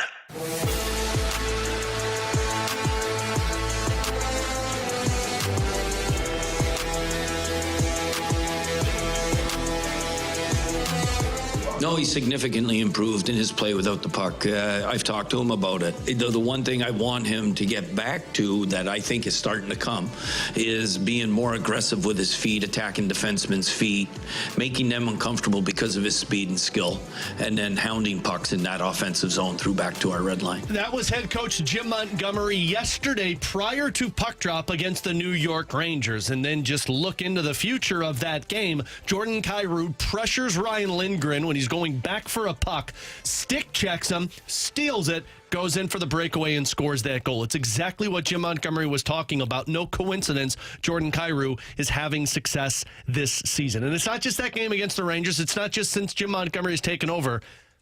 This is a polarizing topic because I know a lot of people aren't fans of Jordan Kyrou. You cannot deny the changes that Jordan Kyrou has done to his game. He has effectively unlocked a new level to how he plays. Is it consistent? Yes and no. Like, there are times that he can disappear from the game, but the difference and why I would say he's not what he was the last couple of years and why it's a new level is when he's disappeared on the offensive side, he's at least effective or contributing on the defensive side. And last night was a perfect example of it. The back checking for the amount of forwards in that game was very impressive for the team to limit the New York Rangers to 0 high danger scoring chances in the third period. So why do I bring this up about Jordan Kyrou? Because he has 13 goals and 27 points in 32 games. He is sitting at a +4 this season, and he's averaging about 18 minutes a night. The last time that Jordan Kyrou was this effective 32 games into the season was the 2021-2022 season. Through 32 games, he had 14 goals, 36 points, was a +8, and was playing about a minute and a half less average per game than what he is this season. If this is the player that the Blues are getting in Jordan Kyrou, and it's hard for me to sit here and push back and say, no, he's still not too consistent of a player. He's been great all season. If this is the guy that the Blues get, then they push closer to being a consistent, competitive playoff team. Why? Because now you have a point-per-game player who is essentially a second-line player for you, and that's huge. Like, if you go down the list of looking at competitive teams, Dallas Stars, for example, they use a Jamie Benn on their fourth line. They use a Tyler Seguin on their second line. Why? Because that player is still contributing, but they also have other guys that play as top-line performers. And this is where Jordan Kyrou, I feel like, has been unable to unlock that. Because, yes, he might be a little deficient in his defensive game. But what he can do is what Jeff Merrick told us last week. Be a consistent 35-plus goal scorer. He did that once in his career. If he can get back to that, which he's on pace for right now, this is the type of player that the Blues need to remain competitive and get out of this retool. Yeah, 100%. And I go back to this stat, and we like to play this game a lot on pre- and post-game shows. But you look at what Jordan Kyrou was 2 seasons ago. At this point through the season, his points were there. He was more than a point-per-game player. 33 points in 32 games. He was a -18. Yeah. Last year, this time, 32 games, -4. But the points dropped. The points did drop. 23. He was at 23. This season, he's almost a point-per-game player. 5 back of it. He's got 27 points in 32 games, but he's a +4. Yeah. That's big right there. Like, that's showing you that there is, if there's one thing consistent that you can look at Jordan Kyrou and say he's doing this, it's improving and maturing. Because you see it from year to year, he's getting better. Just the on-ice, results are better. -18, -4, +4. Yeah. Like, you are significantly improving every year. And Jordan, he said that last night post-game, didn't he? Yes, in the locker room last night, he was asked, Monty has described you are growing and showing improvement both emotionally and physically in your play. Is that something that you're actively working on, or is it kind of just happening with time? And he said, I've been trying to improve myself since I got here. He's taking ownership, and I think he's really trying to play both sides of the puck, and I think Monty is helping tremendously. You nailed it, too. Real quick, Bradford, this is why they brought in Jim Montgomery. Like, you bring in Jim Montgomery because you want to take out the questions about the head coach, but you want a guy who can help develop your younger players, i.e. Bolduc, Holloway, Neighbors, and we've seen improvements with those guys. Yeah. But you also get the coach who knows how to get the best out of this player. And it feels like they've been searching for that since that 2021-2022 season. But now you bring in a Jim Montgomery. You just heard the quote there coming back from it. We love how he's playing defensively. He has fixed that game. And guys, Montgomery's only been here for like 11 games. Kyrou has fixed his defensive play all season, frankly, since last year, to Grant's point in the plus-minus. Sure. Now it's taking what he has fixed about his game and saying, this is great, keep it, but go back to who you were. And that's where I feel like you've unlocked the next level. Every player goes through this to where you're a slow starter. You either focus on the offense or the defensive side of the game. You got to figure out where you're weakest at the NHL. Perron's a great example of this. In St. Louis, was an offensive player. And then he got traded away, and he was more of a rounded player for the Edmonton Oilers, the Pittsburgh Penguins. And when he got back to St. Louis, a two-way player. That's the level of Jordan Kyrou that the Blues have not had for 3 years. And in Jim Montgomery, now you've identified the head coach. You've identified the individual who knows exactly when to give that nudge when necessary. Think about the message that was delivered, that was sent, and then Kyrou went out last night, as per usual, of late, we should say, and simply executed. The one-on-one skill, the physical skill set, it has always been there. You think about the puck being knocked against the boards, obviously, and then it's one-on-one from there. He lifts Lindgren's stick, and it's a one-on-one play to be able to beat quick in that instance. And the decisiveness, the aggressiveness with which we are now seeing him play consistently on the offensive line. Okay, he has been able to shore up to some degree some of those defensive limitations, but I want somebody, Grant, who has that ability, that sense of urgency to always be in attack mode, as his teammate Robert Thomas says so frequently too, and not an individual a la somebody who earlier in the season, Doug Armstrong, he said as much. I'm going to paraphrase a bit here, but this team, specifically Jordan Kyrou and a lot of guys on the squad, were trying to pass the puck, so to speak, into the net on a lot of occasions rather than just attacking, and now you're seeing it. There's a text from the 618. For every 5 minutes of good play, there are 10 minutes of poor play. Oh, I disagree with that. I think that's a text that would have been accurate 2 seasons ago. Agreed. What I will say about that text is there still is the next level for Jordan Kyrou is becoming more consistent, like getting into those habits that have been talked about so much over the last few days. Like, you see the potential there. Like, when he's determined, he's an all-star. Yep. Like, he won the fastest skater competition at the All-Star game a few years ago. And there are times where it's like, how? Yeah. Like, I don't see it. When Jordan Kyrou is determined, he's one of the best players on the ice. Sometimes there are lulls in his game, and I think he's still maturing through this. And I think the good news, the way you can look at it, is going back to my original point. There has been improvement over the last 3 years. Every year there's improvement. The next step of improvement is becoming more consistent, becoming more sustainable in your habits. And for Jordan Kyrou, it has gotten better. And you know what's great about this for Kyrou is he doesn't have to do it as a top line player, because like when you look at how they're forming these lines, and this is what I've been saying all season. Like, you cannot play Booch, Thomas, and Kyrou together as a line combo, because you're not getting the best out of those three players when you put them together on the line. Can you do it for a period? Absolutely. Can you do it for a spark? Totally. But for 60 minutes, you need to separate them. Why? Because now Kyrou doesn't need to be relied upon to go out there and play against the other team's best players and shut them down. You know what you tell him? The same thing you used to tell Vladimir Tarasenko. Go out there and just score. You be offense, we'll take care of the rest. And to the texter's point of, for every 5 minutes he's great, 10 minutes he's off. Man, I wholeheartedly disagree from the month of November on. Like in October, there were games where he was really good and then he would go silent. There were twice in a matter of 11 games where he had a 3-game stretch without a point. That's inconsistent. You know how many games he's gone since November 1st up until now without a point?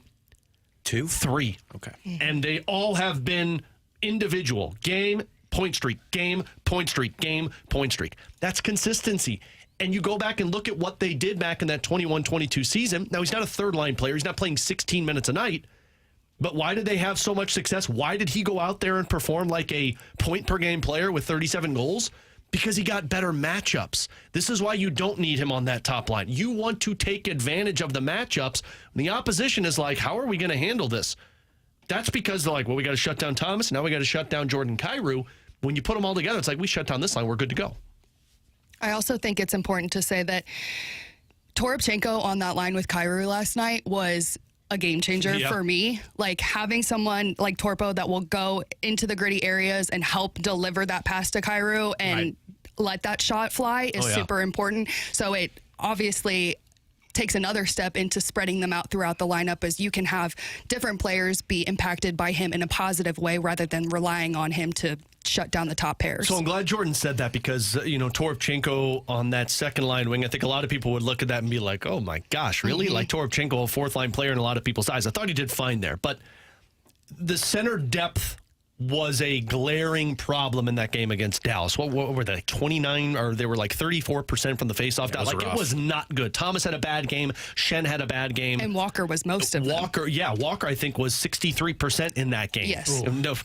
Odd how it works. The next game, with the same lines crew, he was 0 in the faceoff dot. So how the world turns in the faceoff circle.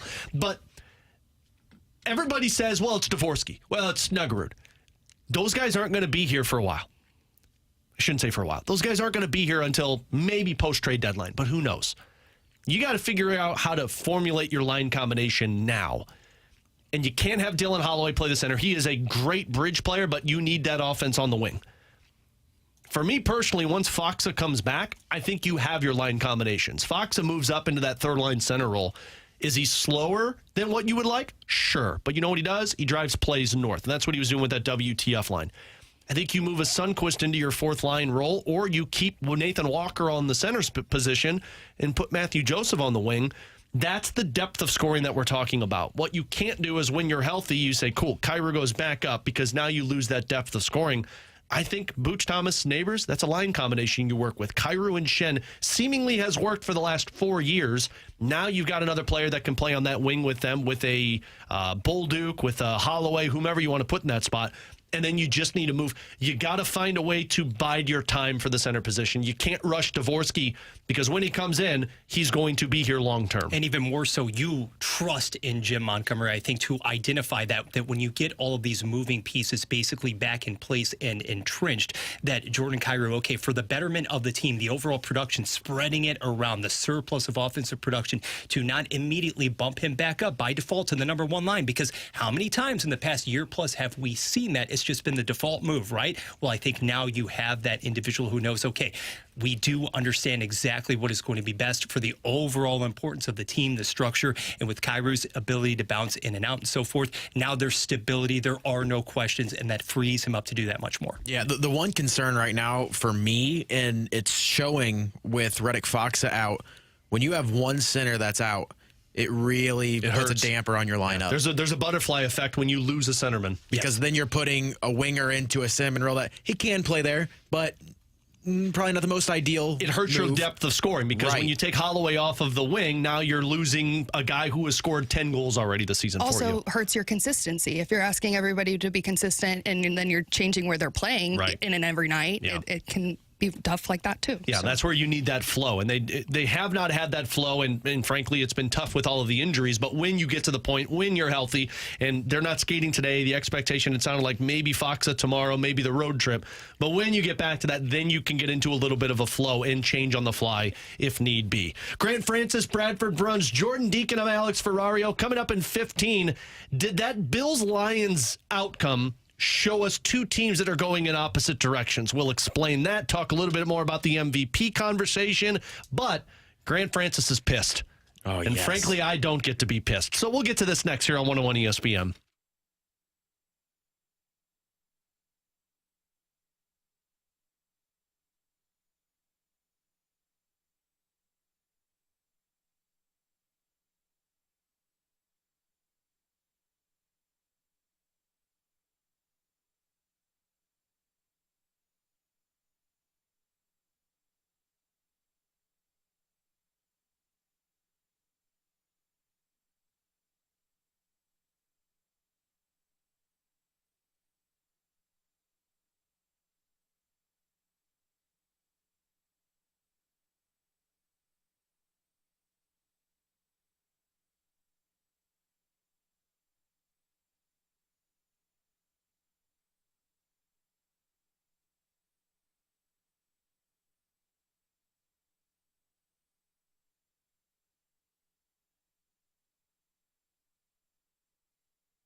Alex Ferrario with you and Circa Sports Illinois. Why? Because there's Monday Night Football tonight. There's 2 games, which means I could get really crazy on my Circa Sports Illinois app and start putting together those Ferrario parlays. So listen up, because with Circa Sports, you get the most money possible when you're making the bets on their app. So I like in the Vikings-Bears game, I like the over, and I also like Minnesota Vikings minus the 7. In the Raiders-Falcons game, I like the under, and I like the Raiders plus 6. You put all of that together, a 4-leg parlay over on the DraftKings app, over on the FanDuel app, it's plus 1,100. If I do that on my Circa Sports Illinois app, plus 1,400, meaning if I put $10 down, I'm bringing in $140 thanks to those tight money line splits and bringing in the most money possible. That's what Circa Sports Illinois does best. They're not limiting you based off of your winnings. They're keeping as little money as possible, and they are so confident in their product that they tell you to go check the lines elsewhere. They know you'll come back to Circa Sports Illinois. So download the app today. Get ready for Monday Night Football with Circa Sports Illinois. If you or someone you know may have a problem with gambling, call 1-800-GAMBLER or text ILGAMB to 833-234.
Giving you the picture, the real big St. Louis sports picture.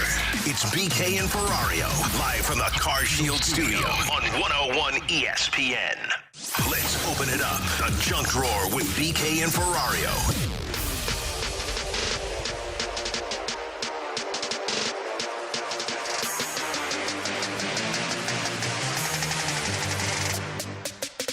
So if you're a regular listener of BK and Ferrario, you know that when the junk drawer happens, it's typically an opportunity for Alex to yell and complain about something. It's been the area that I've been labeled kind of a annoying, angry, come up with a couple of other words I probably shouldn't say on the air, but that's usually my time to shine. And it is very welcoming to feel that in today's junk drawer, I get to hand that duty off to somebody else who has been pissed, I think, for about a month now. That's Grant Francis. Yep. I texted you and BK, Alex, when I was in New York about a month ago, saying, I need to talk about this next time we're on the air because it just pissed me off. How do you guys feel about modern art, first of all? You could have taken the word modern out and just said, how do you feel about art? And Okay. I'm not a fan. Whoa. Arts and sciences are just modern Sorry. art. Art museums are gorgeous, Are and you an art connoisseur? I am a dancer, so That's I love true. art. I shouldn't have said Fine that. arts. I shouldn't have said that. My wife's fine arts. Yeah. Crap. I will say I have the reputation of maybe not appreciating art as much as I should. I'm working on that. Most people. Performing art versus still art. That's It's a little bit different. for me. And you're not wrong, Jordan. Art museums are very beautiful. So point is, I don't understand most of it, though. Speaking of art museums, we were on our way to the MoMA, which is the Museum of Modern Art, when I was in New York last month. Cool. And Sounds like a horror film character. I Momo. am so excited. I was going to play the game while I was there, and it was actually very fun of, is it art or not? Nice. By the way, it was 50-50 by the end of it. Sounds about right. Might would have been 0-100, but go for it. This really set the tone for this experience because on the way there, I saw this article on NPR. A piece of conceptual art consisting of a simple banana duct taped to a wall sold for $6.2 million at an auction in New York on Wednesday, with the winning bid coming from a prominent cryptocurrency entrepreneur. Hold up. How much? $6.2 million for a banana duct taped to a wall. So 2024. Let me just pick my jaw up off the floor real fast. What? Hold on a minute. Like it's a real banana. Yes. I've So it's seen all the brown? picture. I've seen the picture of it. Maybe that's the part of it. It hasn't turned brown. Did somebody famous have that banana in his or her possession previously? Not that That's I'm a different aware question. of. It was, it's called Comedian, which Somebody just got hosed on that one. $6.2 million for a banana. Like, duct tape a banana to a wall yourself. Why do you have to pay $6.2 million for it? Okay. This is just wild. So I'm reading this article now on it. The entrepreneur who purchased the banana said that, quote, in the coming days, I will personally eat the banana as part of this unique artistic experience, honoring its place in both art history and pop culture. He literally bought a $6 million banana. Yes. Yeah, this is one of those things why I don't go to the art. Yeah. This is why I can't go to the art, I should say it properly, because I go and I get kind of frustrated like Grant. Like, what is the purpose of that? So you're like that character from the movie Ted, the antagonist, who just goes around basically through the halls. Yes. This is art. Yes. Move along. Yes. That's exactly where I'm at with this. $6 million. You purchased a banana so you can eat it. That's a little excessive. I will say, Hold art on. This is is Jordan defending the art. Are you going to tell me it's supposed to make me Yes. feel something? No, I'm telling you, it's all about perspective. If you want to feel something, you can feel something. I feel pissed off, I'll tell you that That's much. fine. For $6 million? That's totally fine. But yes, I do agree that a duct taped banana, $6 million, just to eat it is absolutely absurd. I just imagine being the individual who did that. Like, take the guy that's crazy that paid $6 million for it. Imagine being the guy that was like, banana, duct tape, art. And it gets sold for $6 million. Like, And I think that's what pisses me off the most. Like, I feel you go great to for work that every guy. day. But I feel great for the guy that sold it. Like, that's like winning the Powerball. I mean, yeah, but like, why is something like this? Like, why did you get to make that much money? Well, Because Off of somebody a was dumb banana. enough. evidently in 2019, a banana duct taped to a wall sold for $120,000. Can I duct tape a banana to a wall somewhere? And then just Inflation. put it in an auction in New York and see what happens, Inflation. Grant. I might try that. How do you go from $120,000 to $6 million? Here's my 19 question. to 24. Was there a bidding war over the banana? Like, I'm did sure. this guy have to go, or did he just immediately walk in? $6 million, I'll take it. In some ways, it is the flex of all flexes. Oh, yeah. The rich like, flex. you're just going to Nothing eat it better. and then just pass it and say that was $6 million we go, peasants. down the potty. During the sale, auctioneer Oliver Barker described the work as iconic and disruptive.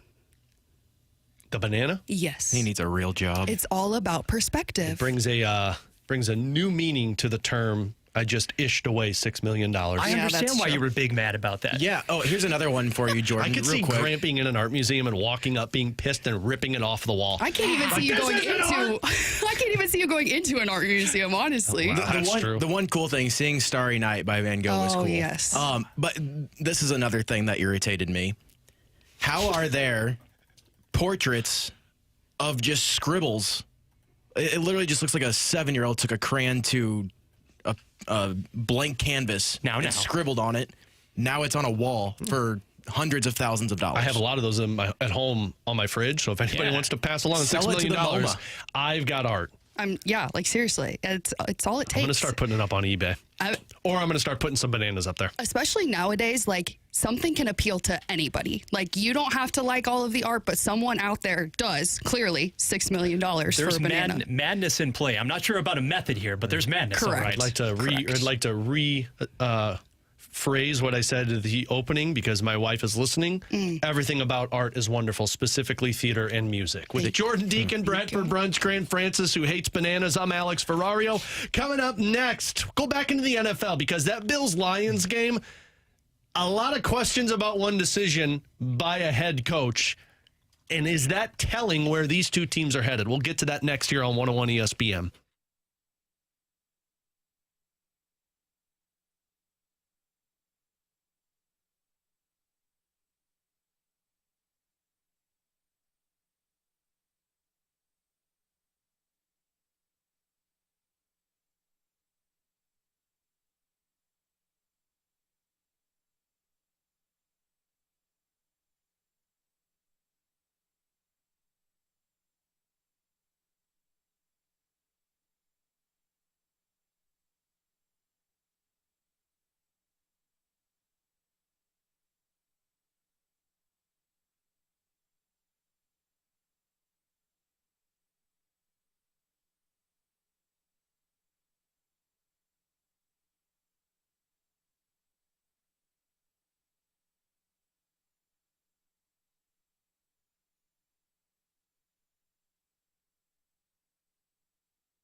We're right back to more of it. It's BK and Ferrario, live from the Car Shield studio on 101 ESPN.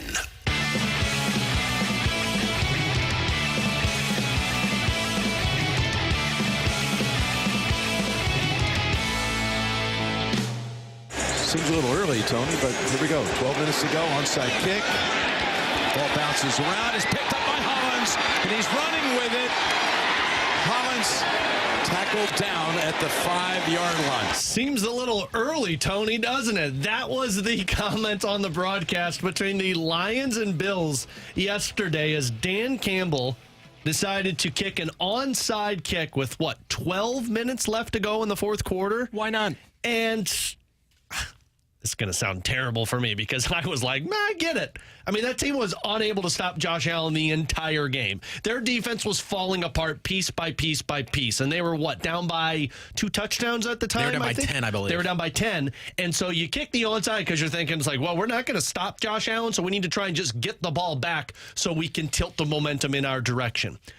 So, onside recovery, sure, however you feel about it. That told me 2 teams, though, that are going in different directions. These were teams coming into it that I think a lot of people said Super Bowl matchup right there. Lions, Bills, that's what you're going to see this season. And frankly, it played up to it. Now, all the injuries taking place, But it does seem like you're getting to the point where a lot of people will look at this and say, I love the aggressiveness of Dan Campbell, but you can't do that if you want to win anything of substance this year against a team like the Buffalo Bills that is waiting for you to make a mistake like that. Detroit had been on such a mammoth winning streak. We understood that entering the contest. But slowly but surely, guys, we have noticed a bit of that shine wear off over the course of the last month. And some of that is due, of course, to the injuries, to the attrition there. In case you missed it earlier in the show, we were able to reveal that David Montgomery now out indefinitely or for the remainder of the season with the torn MCL. But going back through the past 3 games, it's a divisional style of game, I understand, but you only knocked off the Bears, the ever dysfunctional Bears, by 3 a few weeks ago.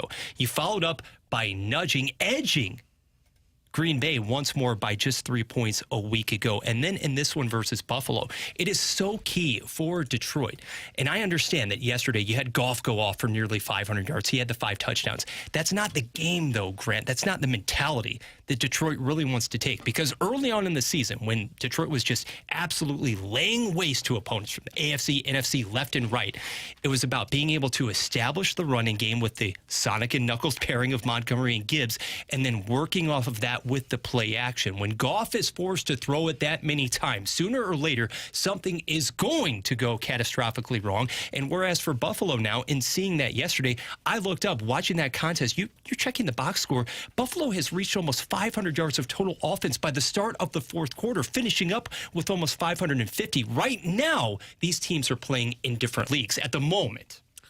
Yes, and I just go back to the onside kick situation.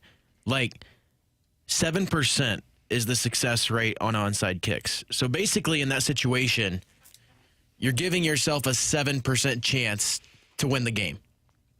Like, you don't want to give the ball back to Josh Allen, clearly, but you would rather take a 7% chance on putting them at midfield, which didn't end up being at midfield. It ended up being at the 5-yard line because they ran it almost all the way back. If anything, that was the bigger problem in what took place for Detroit. Not giving up, not recovering the onside kick. It was giving up the onside kick and then allowing that team to get to the 5-yard line. Because even if you give it up, you're midfield, and you're thinking, all right, find a way to get a stop, maybe force a field goal, and you're down by 13. But instead, they start on the 5-yard line. But the reason why they kicked the onside kick was because they weren't confident in getting a stop.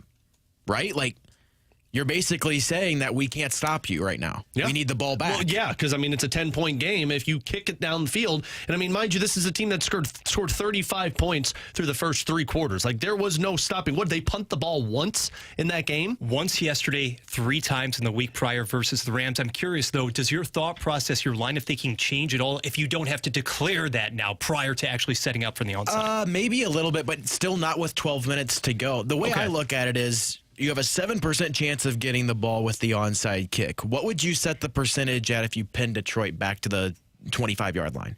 Like, I would give myself a much better percentage of stopping them, even though, again, the Bills only did punt once yesterday. You have a shot. Yeah, you have a shot to stop them, and you also have the 3 timeouts still, and it's early enough on. I think at that point in the game, if you don't get that onside kick, you just lose. I think a lot of people are and frankly, like, what you're saying is probably the mass majority of people. Like, what are you doing, Dan Campbell? Like, just kick the ball downfield, try and get the stop, and then just restart it again. Either way, you're going to be down by a touchdown if you can't stop him. He's being Dan Campbell. Yeah, he's being Dan Campbell. That's the part for me. It's like, look, if I'm the head coach, and I have done this since I have taken over for Detroit. Every 4th down, my team knows they're going for it. Every single opportunity that it is a do-or-die situation, my team is going for it.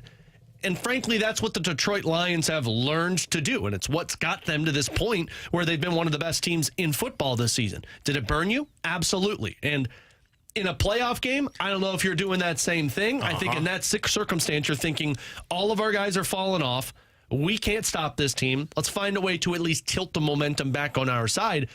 I don't feel like this is going to be what frankly, it's not what's going to kill the Lions' hopes of winning a Super Bowl this season. It's all of the injuries that's going to do it. This was just a circumstance in a game that they could not figure out how to get a stop. Yeah, and yesterday's contest, more than anything else to me, it really fortified Josh Allen, his case single-handedly, singularly there for the MVP this season. Totally. And early on in the campaign, we had very, respectable runs coming from the likes of a Lamar Jackson. Some would even say Derrick Henry. Heck, Saquon Barkley. You can't really bat an eye at all of those different picks and candidates. But at the same time, absolutely nobody has been better over the last couple of months than Josh Allen. And you look at his cast. Now, some would say, if you're in favor of the style that he plays, obviously what he's able to do as the trigger man, this is the perfect complementary cast. But I'm looking at an acquisition, for instance, from just a few weeks ago. Amari Cooper was brought in for the express purpose of maybe being that number one. And Amari Cooper yesterday, for example, they scored nearly 50 points without Cooper yielding a single target because it is Josh Allen dictating everything. And if you have that ability to balance things somewhat, getting into even colder weather and conditions, James Cook has been very good in the backfield. I give a lot of credit to the shift in philosophy that has been there from the offensive coordinator side ever since they moved away last season from Ken Dorsey. You gave all of the keys to Josh Allen and you just let him roll. And this season, what has been the difference? He has demonstrated a much better knack for ball security. That's been the biggest outcome. It's wild, too, from that game because, and I agree with you, like the MVP to me is all but locked up. Like whatever happens the rest of the way, it's going to be hard for Josh Allen to not win that award for how he has played both through the air and on the ground. Talking about a team that could legitimately be the best team in the AFC this season, but he wasn't even the best quarterback in that game. Like, yeah, he scored 2 touchdowns through the air, 2 touchdowns with the legs. Jared Goff threw for nearly 500 yards and had 5 touchdowns in that football game. And what's the narrative from this one? It's you can't get the stop. Yeah, and the narrative is actually, it's really similar for Josh Allen, in my opinion, 2024 to what we saw from Lamar Jackson last season. Now, I understand that Jackson already had the one MVP under his belt, and then he picked up another. But that season, all of the statistics and the output there going into the playoffs, you almost expected, in a lot of ways, okay, if some team is going to derail Kansas City's quest for a second straight Lombardi trophy, it has to be Baltimore, right? It has to be Lamar Jackson. And yet, what happened in the playoffs? Yet again, he was unable to muster that sort of performance. If Allen can't get it done in the playoffs against maybe a slightly wounded Chiefs team, in all likelihood, you still have to go through Arrowhead Stadium. Does a lack of a Super Bowl trip this season somewhat, I'm not going to say disparage, but not necessarily put the statistics and the MVP hardware probably in the best light? Does he basically have to pair the MVP with a breakthrough trip to the Super Bowl here? Yeah, I don't think it matters what happens with the MVP. People are going to look at Josh Allen as win a Super Bowl. And frankly, I think the same can be said about Lamar Jackson. So this season would be a disappointment. It would go down if you're the number 2 seed. If you have to go through, if you lose in, let's say, the AFC title game again. Fascinating. I don't know if I would call that a disappointment. Now, I'm not a Buffalo Bills diehard like our boy Donnie Fandango down the hall. Like, I'd be really curious to see his thoughts. It's for me, just as a generic fan, it's hard to call it a disappointment because I didn't think the Bills would be this team. When you lose Stephon Diggs, I'm thinking your team's not going to be any good. Yeah. And then you have him put on an MVP performance, and if you get to the AFC conference game and lose, that's hard for me to say disappointment. But, like, I'll play the other side of the fence and sit on the fence here on BK and Ferrario. You also are getting, like, that window only is open for so long. Look at the 49ers. You have a winning window only so long in the NFL. And with a season like this of Josh Allen, if you don't get through that, if you don't push through that fence to get to the Super Bowl, it's going to be tough to get excited about where the Bills are at. No, precisely, because now, Grant, he has taken that step that we didn't necessarily know he would be able to take in the past. It's very Mahomes or even, I will say, Brady-esque of elevating some of the, I don't want to say substandard talent around you, but elevating that cast, really a cast of just regular guys in a lot of football circles. So you've done that.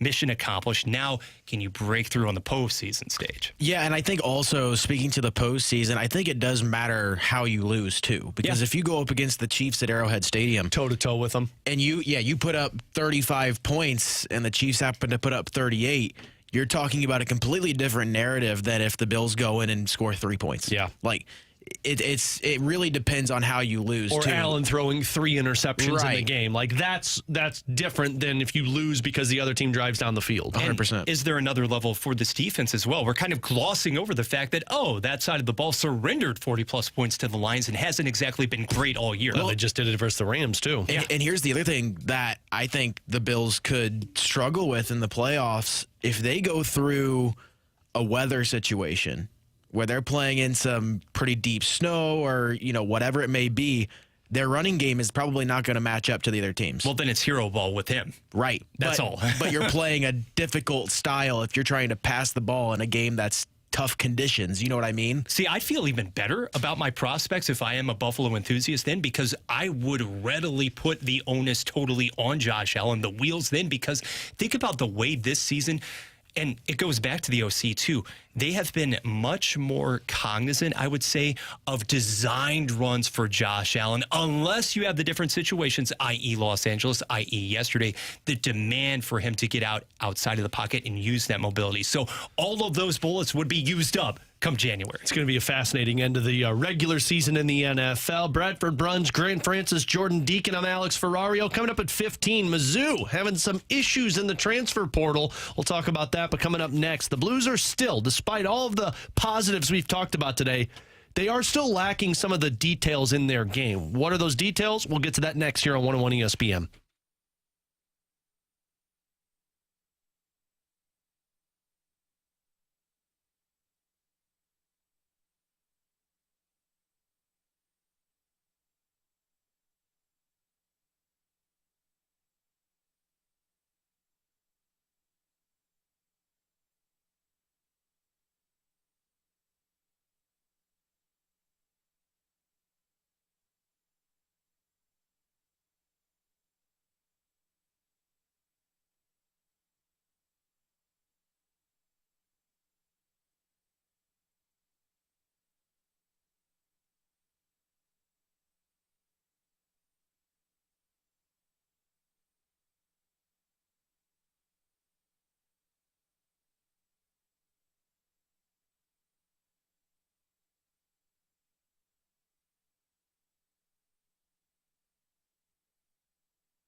being able to get the players to buy into what he sees as details is really important.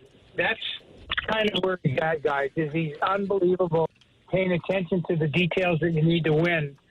You look at the game last night, our checking details were impeccable, created a lot of turnovers because of it, and that's just who Monty is. That's what this team is going to become. He's going to get this team to buy into a detailed game that involves checking to create offense, and it's going to be sustainable for a long time. That is the legend, Ken Hitchcock, who is actually getting the Bobby Plager Legend Award later on tonight at the Jack Buck Awards. He was on with TMA last week, and that cut there of him talking about Jim Montgomery's impact on the Blues team. And the part that I really wanted to isolate was what he said there at the end. Montgomery is working on getting the players to commit to the specific details of the game. And he said when they commit to those, this is going to be a very good team for a very long time. Why do I bring this up? Because we've been glowing about this team all day today in terms of how they played against the Rangers, how their top players performed, how Jordan Kyrou has looked, the trade that they did to acquire Cam Fowler. But they still do have areas of their game that need impacting. With Graham Francis, Bradford Bruns, and Jordan Deacon, Alex Ferrario, those details, I think, are what's limiting this team from getting to 3 straight wins, 4 straight wins, 5 straight wins. And frankly, it's what's keeping a lot away from believing this is a playoff team, because they have yet to win 3 in a row, which, if you look around the Western Conference, there have been pretty much every team that's sitting in front of you at least some type of win streak that has been 3 or more games. And that's what's limited the Blues so far this season. There are certain areas in certain moments of the game where it does feel like, as what Ryan Suter said after that loss to the San Jose Sharks, the legs aren't there, the brain's not working. The brain just seems to fall apart, where in the offensive zone, you're not limiting the play in terms of the odd man rushes or halting the other team from creating a scoring opportunity. In the game against the Dallas Stars, you're not finding ways to sustain any offensive zone time, and you're struggling to get the puck out of your own end. Areas that you look at and you say, cool, this is fixable. It's just not happening right now. And I want to play one more cut before I get your thoughts, Grant and Bradford. This was Jim Montgomery yesterday prior to the game when he was asked what's missing still from the team. Habits. With the lack of practice time right now, you rely on video to teach. And, players got to be able to grab that and then go out and execute the habits, like stopping and starting. As simple as that may seem, it's not that simple when you're playing a lot of games, 3 and 4 nights or whatever it is with travel. Sometimes it escapes you, and I think that's why you're seeing in the league in general there's a lot of sloppy games and a lot of goal scoring going on, because people are losing their defensive checking habits, and our defensive checking habits in the last 2 games haven't been good enough. They weren't, and then last night against the Rangers they were great. That's the details, that's the habits he's talking about, and what this Blues team needs to figure out how to do to get to that next level as a team is eliminate those brain farts on the ice. Those brain farts disappear, which every team in the middle of a retool does that. With young players, you bring in a new coach. They have to establish their skill set, what they want to accomplish in games. You're seeing that trend pick up for the Blues, but until those habits start showing consistency, that's where this team is still lacking. I will say this, it's a tough task for Jim Montgomery right now to implement habits, to implement anything that he's teaching. And the reason why is because, you didn't have a training camp with this team, obviously. And we talked about this with Drew Bannister at the beginning of the season. How helpful is it to have a full training camp rather than coming in an interim basis in the middle of a season? Mm-hmm. And it's an important thing. Jim Montgomery did not have that, obviously. And with all the travel that they've had lately, and, it's just been games galore this month, no practice time. It's tough to implement things. And though they haven't had the time to work on those things as much, it's improved as much as it has. It gives me a lot of optimism looking into the future for when they do have time to actually work on these things and, get those habits to be better in practice. I was watching the Panthers and the Flames game the other night. Panthers lost 3-0 in that one, but one of the things that I noticed the most out of that game, comparing it to the Blues, when the Flames were in their defensive zone breaking out the puck, and the Panthers were in on the forecheck, every player that touched the puck was hit. Mm-hmm. Every player was, made contact with. That's the checking that Montgomery was talking about. 100%. It's the first thing I noticed. When you look at the Blues, it's not necessarily saying they've been lazy, or it just goes back to the habits. You go watch that goal last night that the Rangers scored, their first goal, and Scott Perunovich has a player along the wall, didn't really have much of an impact on him, didn't really hit him, kind of was there, made a little bit of contact, but not enough to really make a difference. That player ends up getting a primary assist because he practically went untouched. If that's a hit and you make life a little bit more difficult on him, that play might be a nothing play. And that could be a play that was avoided just by the checking habits that Jim Montgomery was talking about. It all goes back to those small things. It's not always the big mistakes, the blown coverages. It's the little things of not finishing your checks and not being hard on pucks and not retrieving pucks. Those are the small things that are leading to gaffes sometimes for the Blues right now. And it all goes back to that C word, consistency, does it not? And the degree to which you are willing to commit to all of those habits for 60 minutes, night in and night out. And I'm looking at the upcoming schedule, guys, as we have this gauntlet of upcoming Eastern Conference opponents. It began, in fact, yesterday afternoon, of course, against the Rangers. You took care of business there. But New Jersey has been exceptionally sound in a lot of different departments of late. I mean, you're talking about a team that's 20-10-3 right now, second in the Metro, entering tomorrow's contest, and then the contrasting styles as you try to implement these finer details. Basically, Grant, as you said, on the fly, without the benefit of having had the training camp setting there. If you're Jim Montgomery, Tampa Bay and Florida. Tampa Bay can whiz it around the ice at 1,000 miles per hour, and then, oh yeah, the very next night, guess what? You're playing Florida, which is going to put a body on you after each and every shift. So there is no margin for error here. You have to be able to adapt on the fly, and at the same time, try to fine tune and tweak those things, Jordan, against a variety of different opponents. Well, and I think it speaks very highly, like you said, Grant, you've seen some improvement, but without that practice time for him to actually implement those habits, it's hard to do that. But that gives me a lot of hope for when that practice time does come. Ryan Suter said in the locker room, I think before they headed to Dallas, Jim has a great understanding of how to push players and how to maybe step back if they need to. Like, he has a great understanding of how to coach different types of players. And I think as soon as the schedule kind of slows down a little bit and they do get that practice time, we'll see some great improvement as well. That's coming in January. Yep. And that's where I really think you're going to see who this team is. And that should be no coincidence, because even Montgomery said when he was hired, it takes about a month. Right. It takes about a month to really get into that comfort zone with your team. And imagine a month at the start of the season versus in the middle of the season when you've had the schedule that this Blues team has gone through. You know, you're not going to get practice time in terms of the Christmas break, and then you've got 2 games in 3 days and then the Winter Classic. And there's going to be a lot of stuff surrounding that Winter Classic. But after the new year, you have extended time at home, short road trips in terms of that entire month. That's when you start to see those habits get taken over with Jim Montgomery. And what I think is good about that timing, one, the amount of Western Conference teams you've played. I've talked about this a lot on pre and post game. But 2, I think that new coach bump is worn off on this team. Sorry, Bradford. Bad English there by me. I looked the other way. I know. You were very offended by that. I apologize. That's gone. And what's good about that, why I say it's good, is now you're starting to see some of the benchmarks that the team falls back on that Jim Montgomery has instilled. Grant and I were talking about this on postgame last night.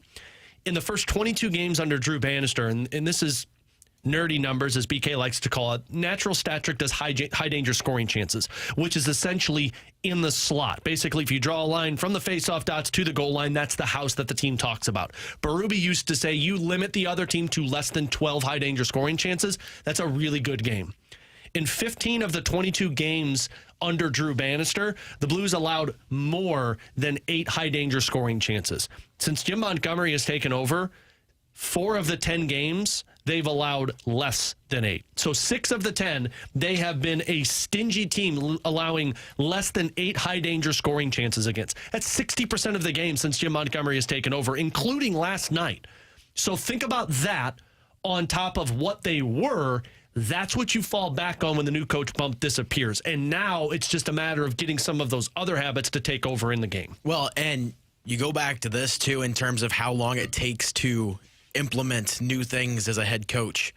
When Craig Berube took over, That team went 4-5-1 in their first 10 games under Craig Berube. They did not look like a different. There were elements that you felt were different, but they didn't look like a different team. They're 6-2-2 right now under Jim Montgomery. Yeah. So it's one of those things where they've played well. Sometimes it hasn't looked beautiful, but given the fact that they're 6-2-2 in their first 10 with a pretty unfavorable schedule, you hope that means that it's only going to get better as time goes on for Jim Montgomery. And the you Blues. knew that you were resigned to playing catch-up in a manner of speaking to try to get back into the race, right? And so along the way, I believe Curbs talked about it last night during postgame for that matter. You're trying to slice up the schedule into these 10-game increments, okay? And if you can just gradually gain and go from there and get to the place where you would like to be, the Blues seemingly heading on that trajectory. And Alex, as you said, when things stabilize a little bit from a scheduling standpoint in January, then we'll have a clear identity. Back at it tomorrow, New Jersey Devils, 7 o'clock, puck drop from Enterprise Center. First Community Credit Union pregame at 6.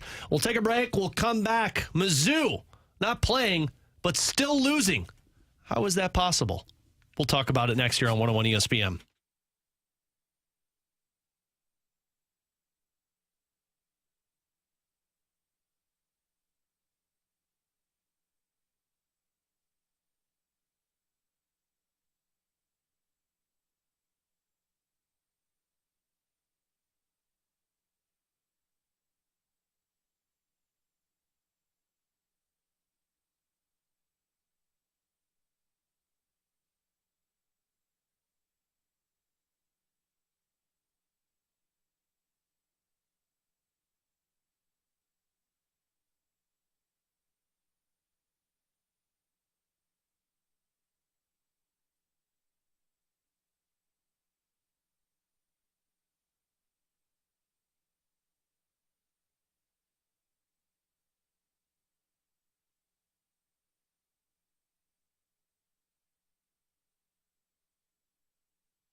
I'm Jordan Deacon. The Sports Center update is driven by Johnny Londoff Chevrolet and Johnny Londoff Autoplex. Over the weekend, the Blues completed a back-to-back against the Dallas Stars and New York Rangers. They lost in overtime in Dallas, but hung on to get a regulation win when hosting the Rangers last night. The Blues are back in action tomorrow. Pre-game coverage starts at 6, and then puck drop is at 7. You can hear all of that action right here on 101 ESPN.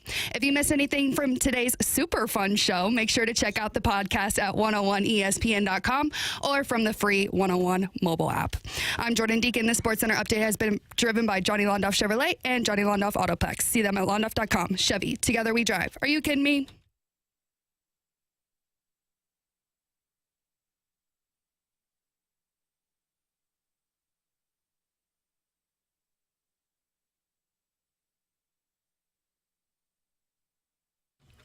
You know, I agree with Jordan. This has been a super fun show. Yes. Maybe it's just you get rid of the BK tone and things just work out well for Hasn't everybody. been much tone today. Well, we'll see if we get to that at some point. Although you had a little tone on the banana conversation. That wasn't towards you guys, though. It was just towards That was art. towards the idiotic piece of art. You are bringing up a sensitive subject here. I guess we shall see. Yeah, again, if my wife is listening, art is not idiotic. That's Grant, not Alex. That's Only dumb art. Only dumb art. What? Jordan's still on top of that one. With Grant Francis, Jordan Deacon, Bradford Bruns, I'm Alex Ferrario. So Mizzou, I teased it. How can a team lose when they're not playing games? Well, they lose in the transfer portal. And Bradford, I was listening to Gabe Diarman earlier today when he was on with TMA. And then today we found out that another player has left via the transfer portal. Yeah, BK is out, so I suppose that I have to carry the flag today. I'm not going tell to us why plant Mizzou it. is great. And I'm they're not gonna going to win. plant it because that would be a felony, at That's least true. in Ohio. In But Ohio. yes, fans are basically, yes, up in arms again because, well, let's just say that the entire last week hasn't exactly been overly kind to Tiger Nation. Early last week, you learned that your 5-star guy, the number 1 overall recruit from last year on the D-line, Williams Winery, he was going for the bag, okay? He was heading to Nebraska. And then shortly thereafter, another inexplicable one, Jaylen Brown, he follows suit. Well, today, I'm a bit surprised insofar as I'm looking at the reports coming out. There were some rumblings last week, but it has come to fruition. So Kewan Lacey out of Texas, a 4-star recruit there. He was going to be one, guys, of only 4 scholarship running backs for next season, expected to really play a larger role, a much bigger role with Nate Noel and Marcus Carroll moving on. Well, he too has entered his intent there to go into the transfer portal. So really it is, I think, shocking and sobering for a lot of Missouri fans who, quite honestly, over the last year plus, with the great success on the field and then the expectation, candidly, that you were going to be able to just hand out these NIL rewards left and right. There has been a bit of a sense of entitlement, in my opinion, and now to see some of these other individuals, one, moving on to greener pastures, quite literally, in terms of the cash, but over the weekend as well, missing out on somebody like a Miller Moss. Hasn't exactly been the best set of circumstances. Well, welcome back to being an SEC team not named Alabama or Georgia, because the transfer portal, it giveth, and Grant, it certainly takes away as well. Yeah, and, you know, if I'm a player going into the transfer portal, I'm looking at Mizzou right now, and unless they're offering me an ungodly amount of money compared to other offers that I might have on the table, I don't know why I would want to come to Mizzou. Like, is that a crazy thing to say? I mean, obviously the money. Like, if they're handing me a lot of money compared to other schools, then I would obviously consider that a lot more. But if the money is similar compared to other schools, like, what's going to put me over the edge for Mizzou compared to other places? You're losing Luther Burden now to the draft. Mm-hmm.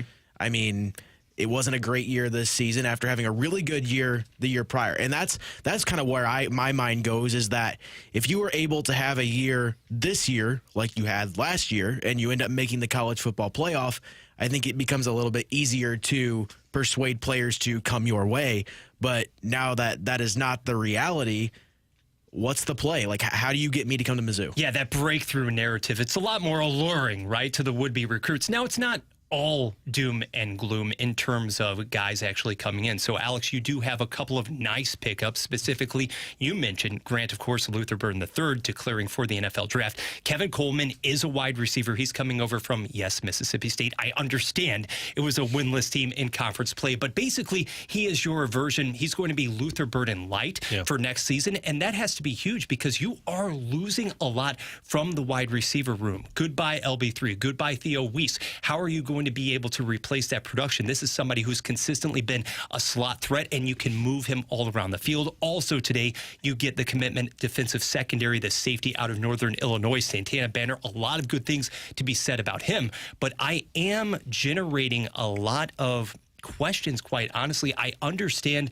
the pessimism, especially about this offense going into next year, because the December 30th bowl game, I mean, that's immaterial. It's nice. You get the send-off for Brady Cook in Nashville, and then it moves into a new era and a set of characters with whom Eli Drinkwitz hasn't really dealt before. So at the quarterback position now, there's some speculation, but the names that have been out there, and BK, he tweeted about this over the weekend, you missed out on Moss. You hosted him. You were the first school to actually host him last week. Yeah. Well, he decided to go to Louisville because he likes the pro prospects there that he could be receiving the tips from Jeff Brom.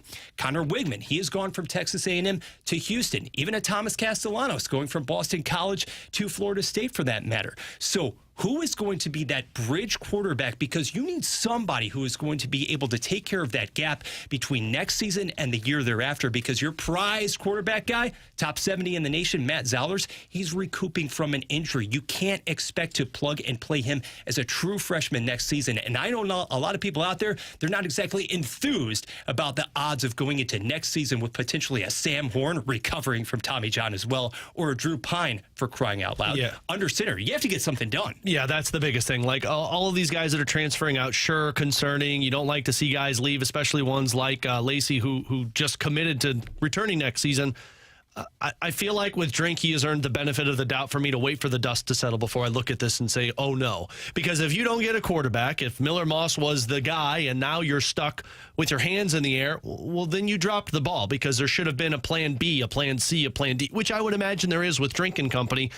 But as this transfer portal goes around college football, sure, you miss out on a couple of guys. Sure, a couple of guys leave. But how do you recoup that on the other side? Because when you do so and you look at it when the dust is settled, are you still one of those competitive SEC teams? Because if not, then yeah, massive failure in that sense. But it does seem like even guys that are going out, they're finding ways to bring more talent in recouping that. Yeah, and Grant, everything aligns so well for this program yet heading into 2025, because the home schedule, it was just released as well. And for the first time ever, somehow, some way, you have 8 home games on the schedule next season. You have your first 5 or 6 actually at Faurot Field.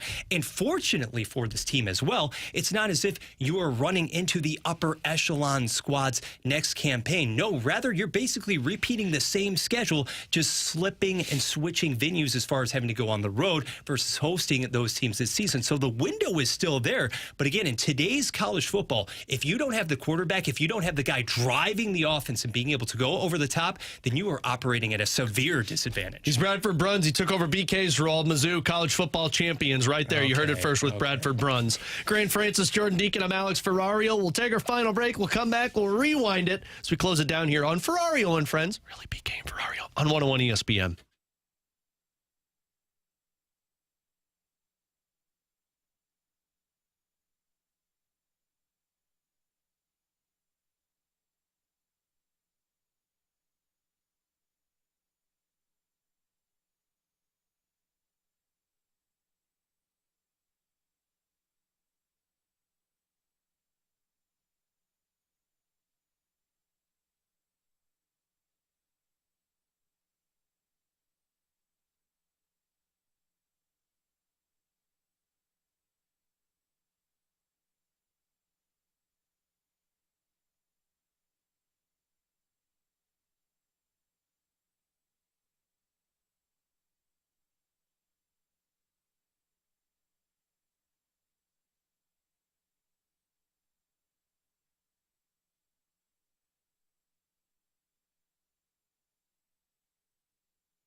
Alex Ferrario with you to talk about my friend and insurance agent Tracy Bibb taking care of you and your family with your money on your car and home insurance. Why? Because she's saving you money, getting you the most competitive rates when it comes to insurance. Nobody likes having to deal with that when the prices spike and you're like, what the heck just happened? Tracy is always there to take care of you, fighting to get you the most money in return possible. And on top of it, you get the best customer service. Think about this. If you've been an offender bender, if you've had an issue with your home, with your current insurance agency, have you even talked to an insurance agent? Do you know them by first name?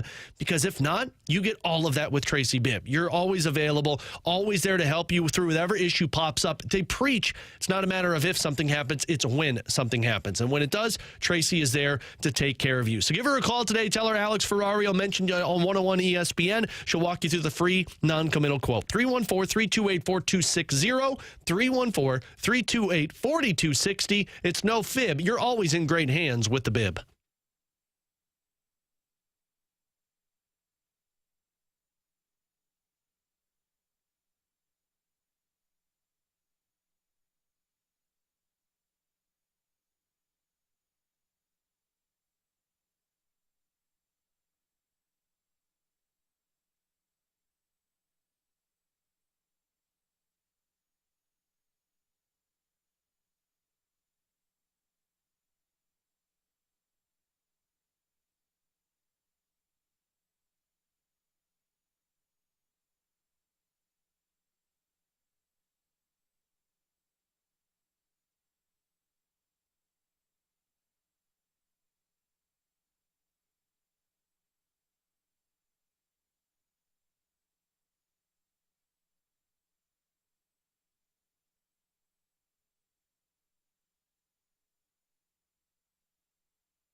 Giving you the picture, the real big St. Louis sports picture. It's BK and Ferrario, live from the Car Shield studio on 101 ESPN. Let's run it back with the Daily Rewind on BK and Ferrario. Brought to you by Gloria Lou, your home sold guaranteed realty. Selling your home begins at GloriaHasTheBuyers.com. Blues fans, enter the Verizon Discover NHL Winter Classic sweepstakes. It's your chance to see the Blues take on the Blackhawks on New Year's Eve in the Discover NHL Winter Classic in Chicago. One winner is going to receive 4 tickets to the game plus a $3,000 gift card. You can visit select St. Louis area Verizon locations or head over to the website 101ESPN.com and enter by Wednesday. This Wednesday is your last chance to do so, so make sure you get it in on the website or one of those Verizon locations. No purchase necessary to enter. Must be a legal U.S. resident of Missouri or Illinois, age 18 years or older to enter. Get full details now at 101ESPN.com. As Jordan said, it's been a super fun show today. You can check it out on the podcast afterwards up at 101ESPN.com. All presented by Dobbs Tire and Auto Centers. That was a mouthful. All right, let's wrap it up with the rewind here, guys, as we go back to the topic we talked about earlier on in the show, and it's the acquisition of Cam Fowler. Grant just showed me the recap from that game last night in terms of puck possession and just overall play. Cam Fowler was the second best player on the ice behind Robert Thomas. In 2 games, this guy has played top pair minutes for you. He has been a plus in both games and has found a way to level out this defensive core. It was a smart, genius move by Doug Armstrong. Well, and not only that, but how about getting traded in the morning, playing in Dallas in the evening, and then playing a back-to-back, being back in the lineup tomorrow with a travel day? His family probably is still in Anaheim right now. Yeah, it was a crazy 48 hours for Cam Fowler, and you look at it from that standpoint, and it's even more impressive what he was able to do and provide on the ice for the Blues, considering he was one of their best players last night. So I like the trade a lot. I think it's a little bit of an underrated move from Doug Armstrong. I think it's going to help the defense sort of anchor down a little bit and kill some of those maybe defensive gaffes that we've been seeing, and I'm excited to see what Cam Fowler does as he adjusts further to his role with the Blues. Yeah, Alex just characterized the move as leveling it out, and that's exactly what it does for this defense. It helps preserve Ryan Suter, who's been so good on the back end this season as well. 991 career games, and yet, granted, the immediate reaction to this trade that you really received from a national standpoint, a lot of people were lumping in his performance with that of the organization with which he has spent his entire career. So last night, change of scenery could do wonders, and he finishes a +2 for the first time since opening night. I will just leave it there. Stability and veteran expertise. It does nothing but improve your team right now, and it doesn't compromise you going into the future. He with the team will be in action tomorrow night on the ice, 7 o'clock puck drop against the Devils, pregame at 6. Huge shout out to Jordan, to Bradford, to Grant, doing a great job filling in today. Tanner will be back with us tomorrow. I think we got Bradford. All three of these people are going to be a part of the show this week because BK's out. But we'll talk to you tomorrow at 11. Fastlane coming up next from 2 to 6 on 101 ESPN.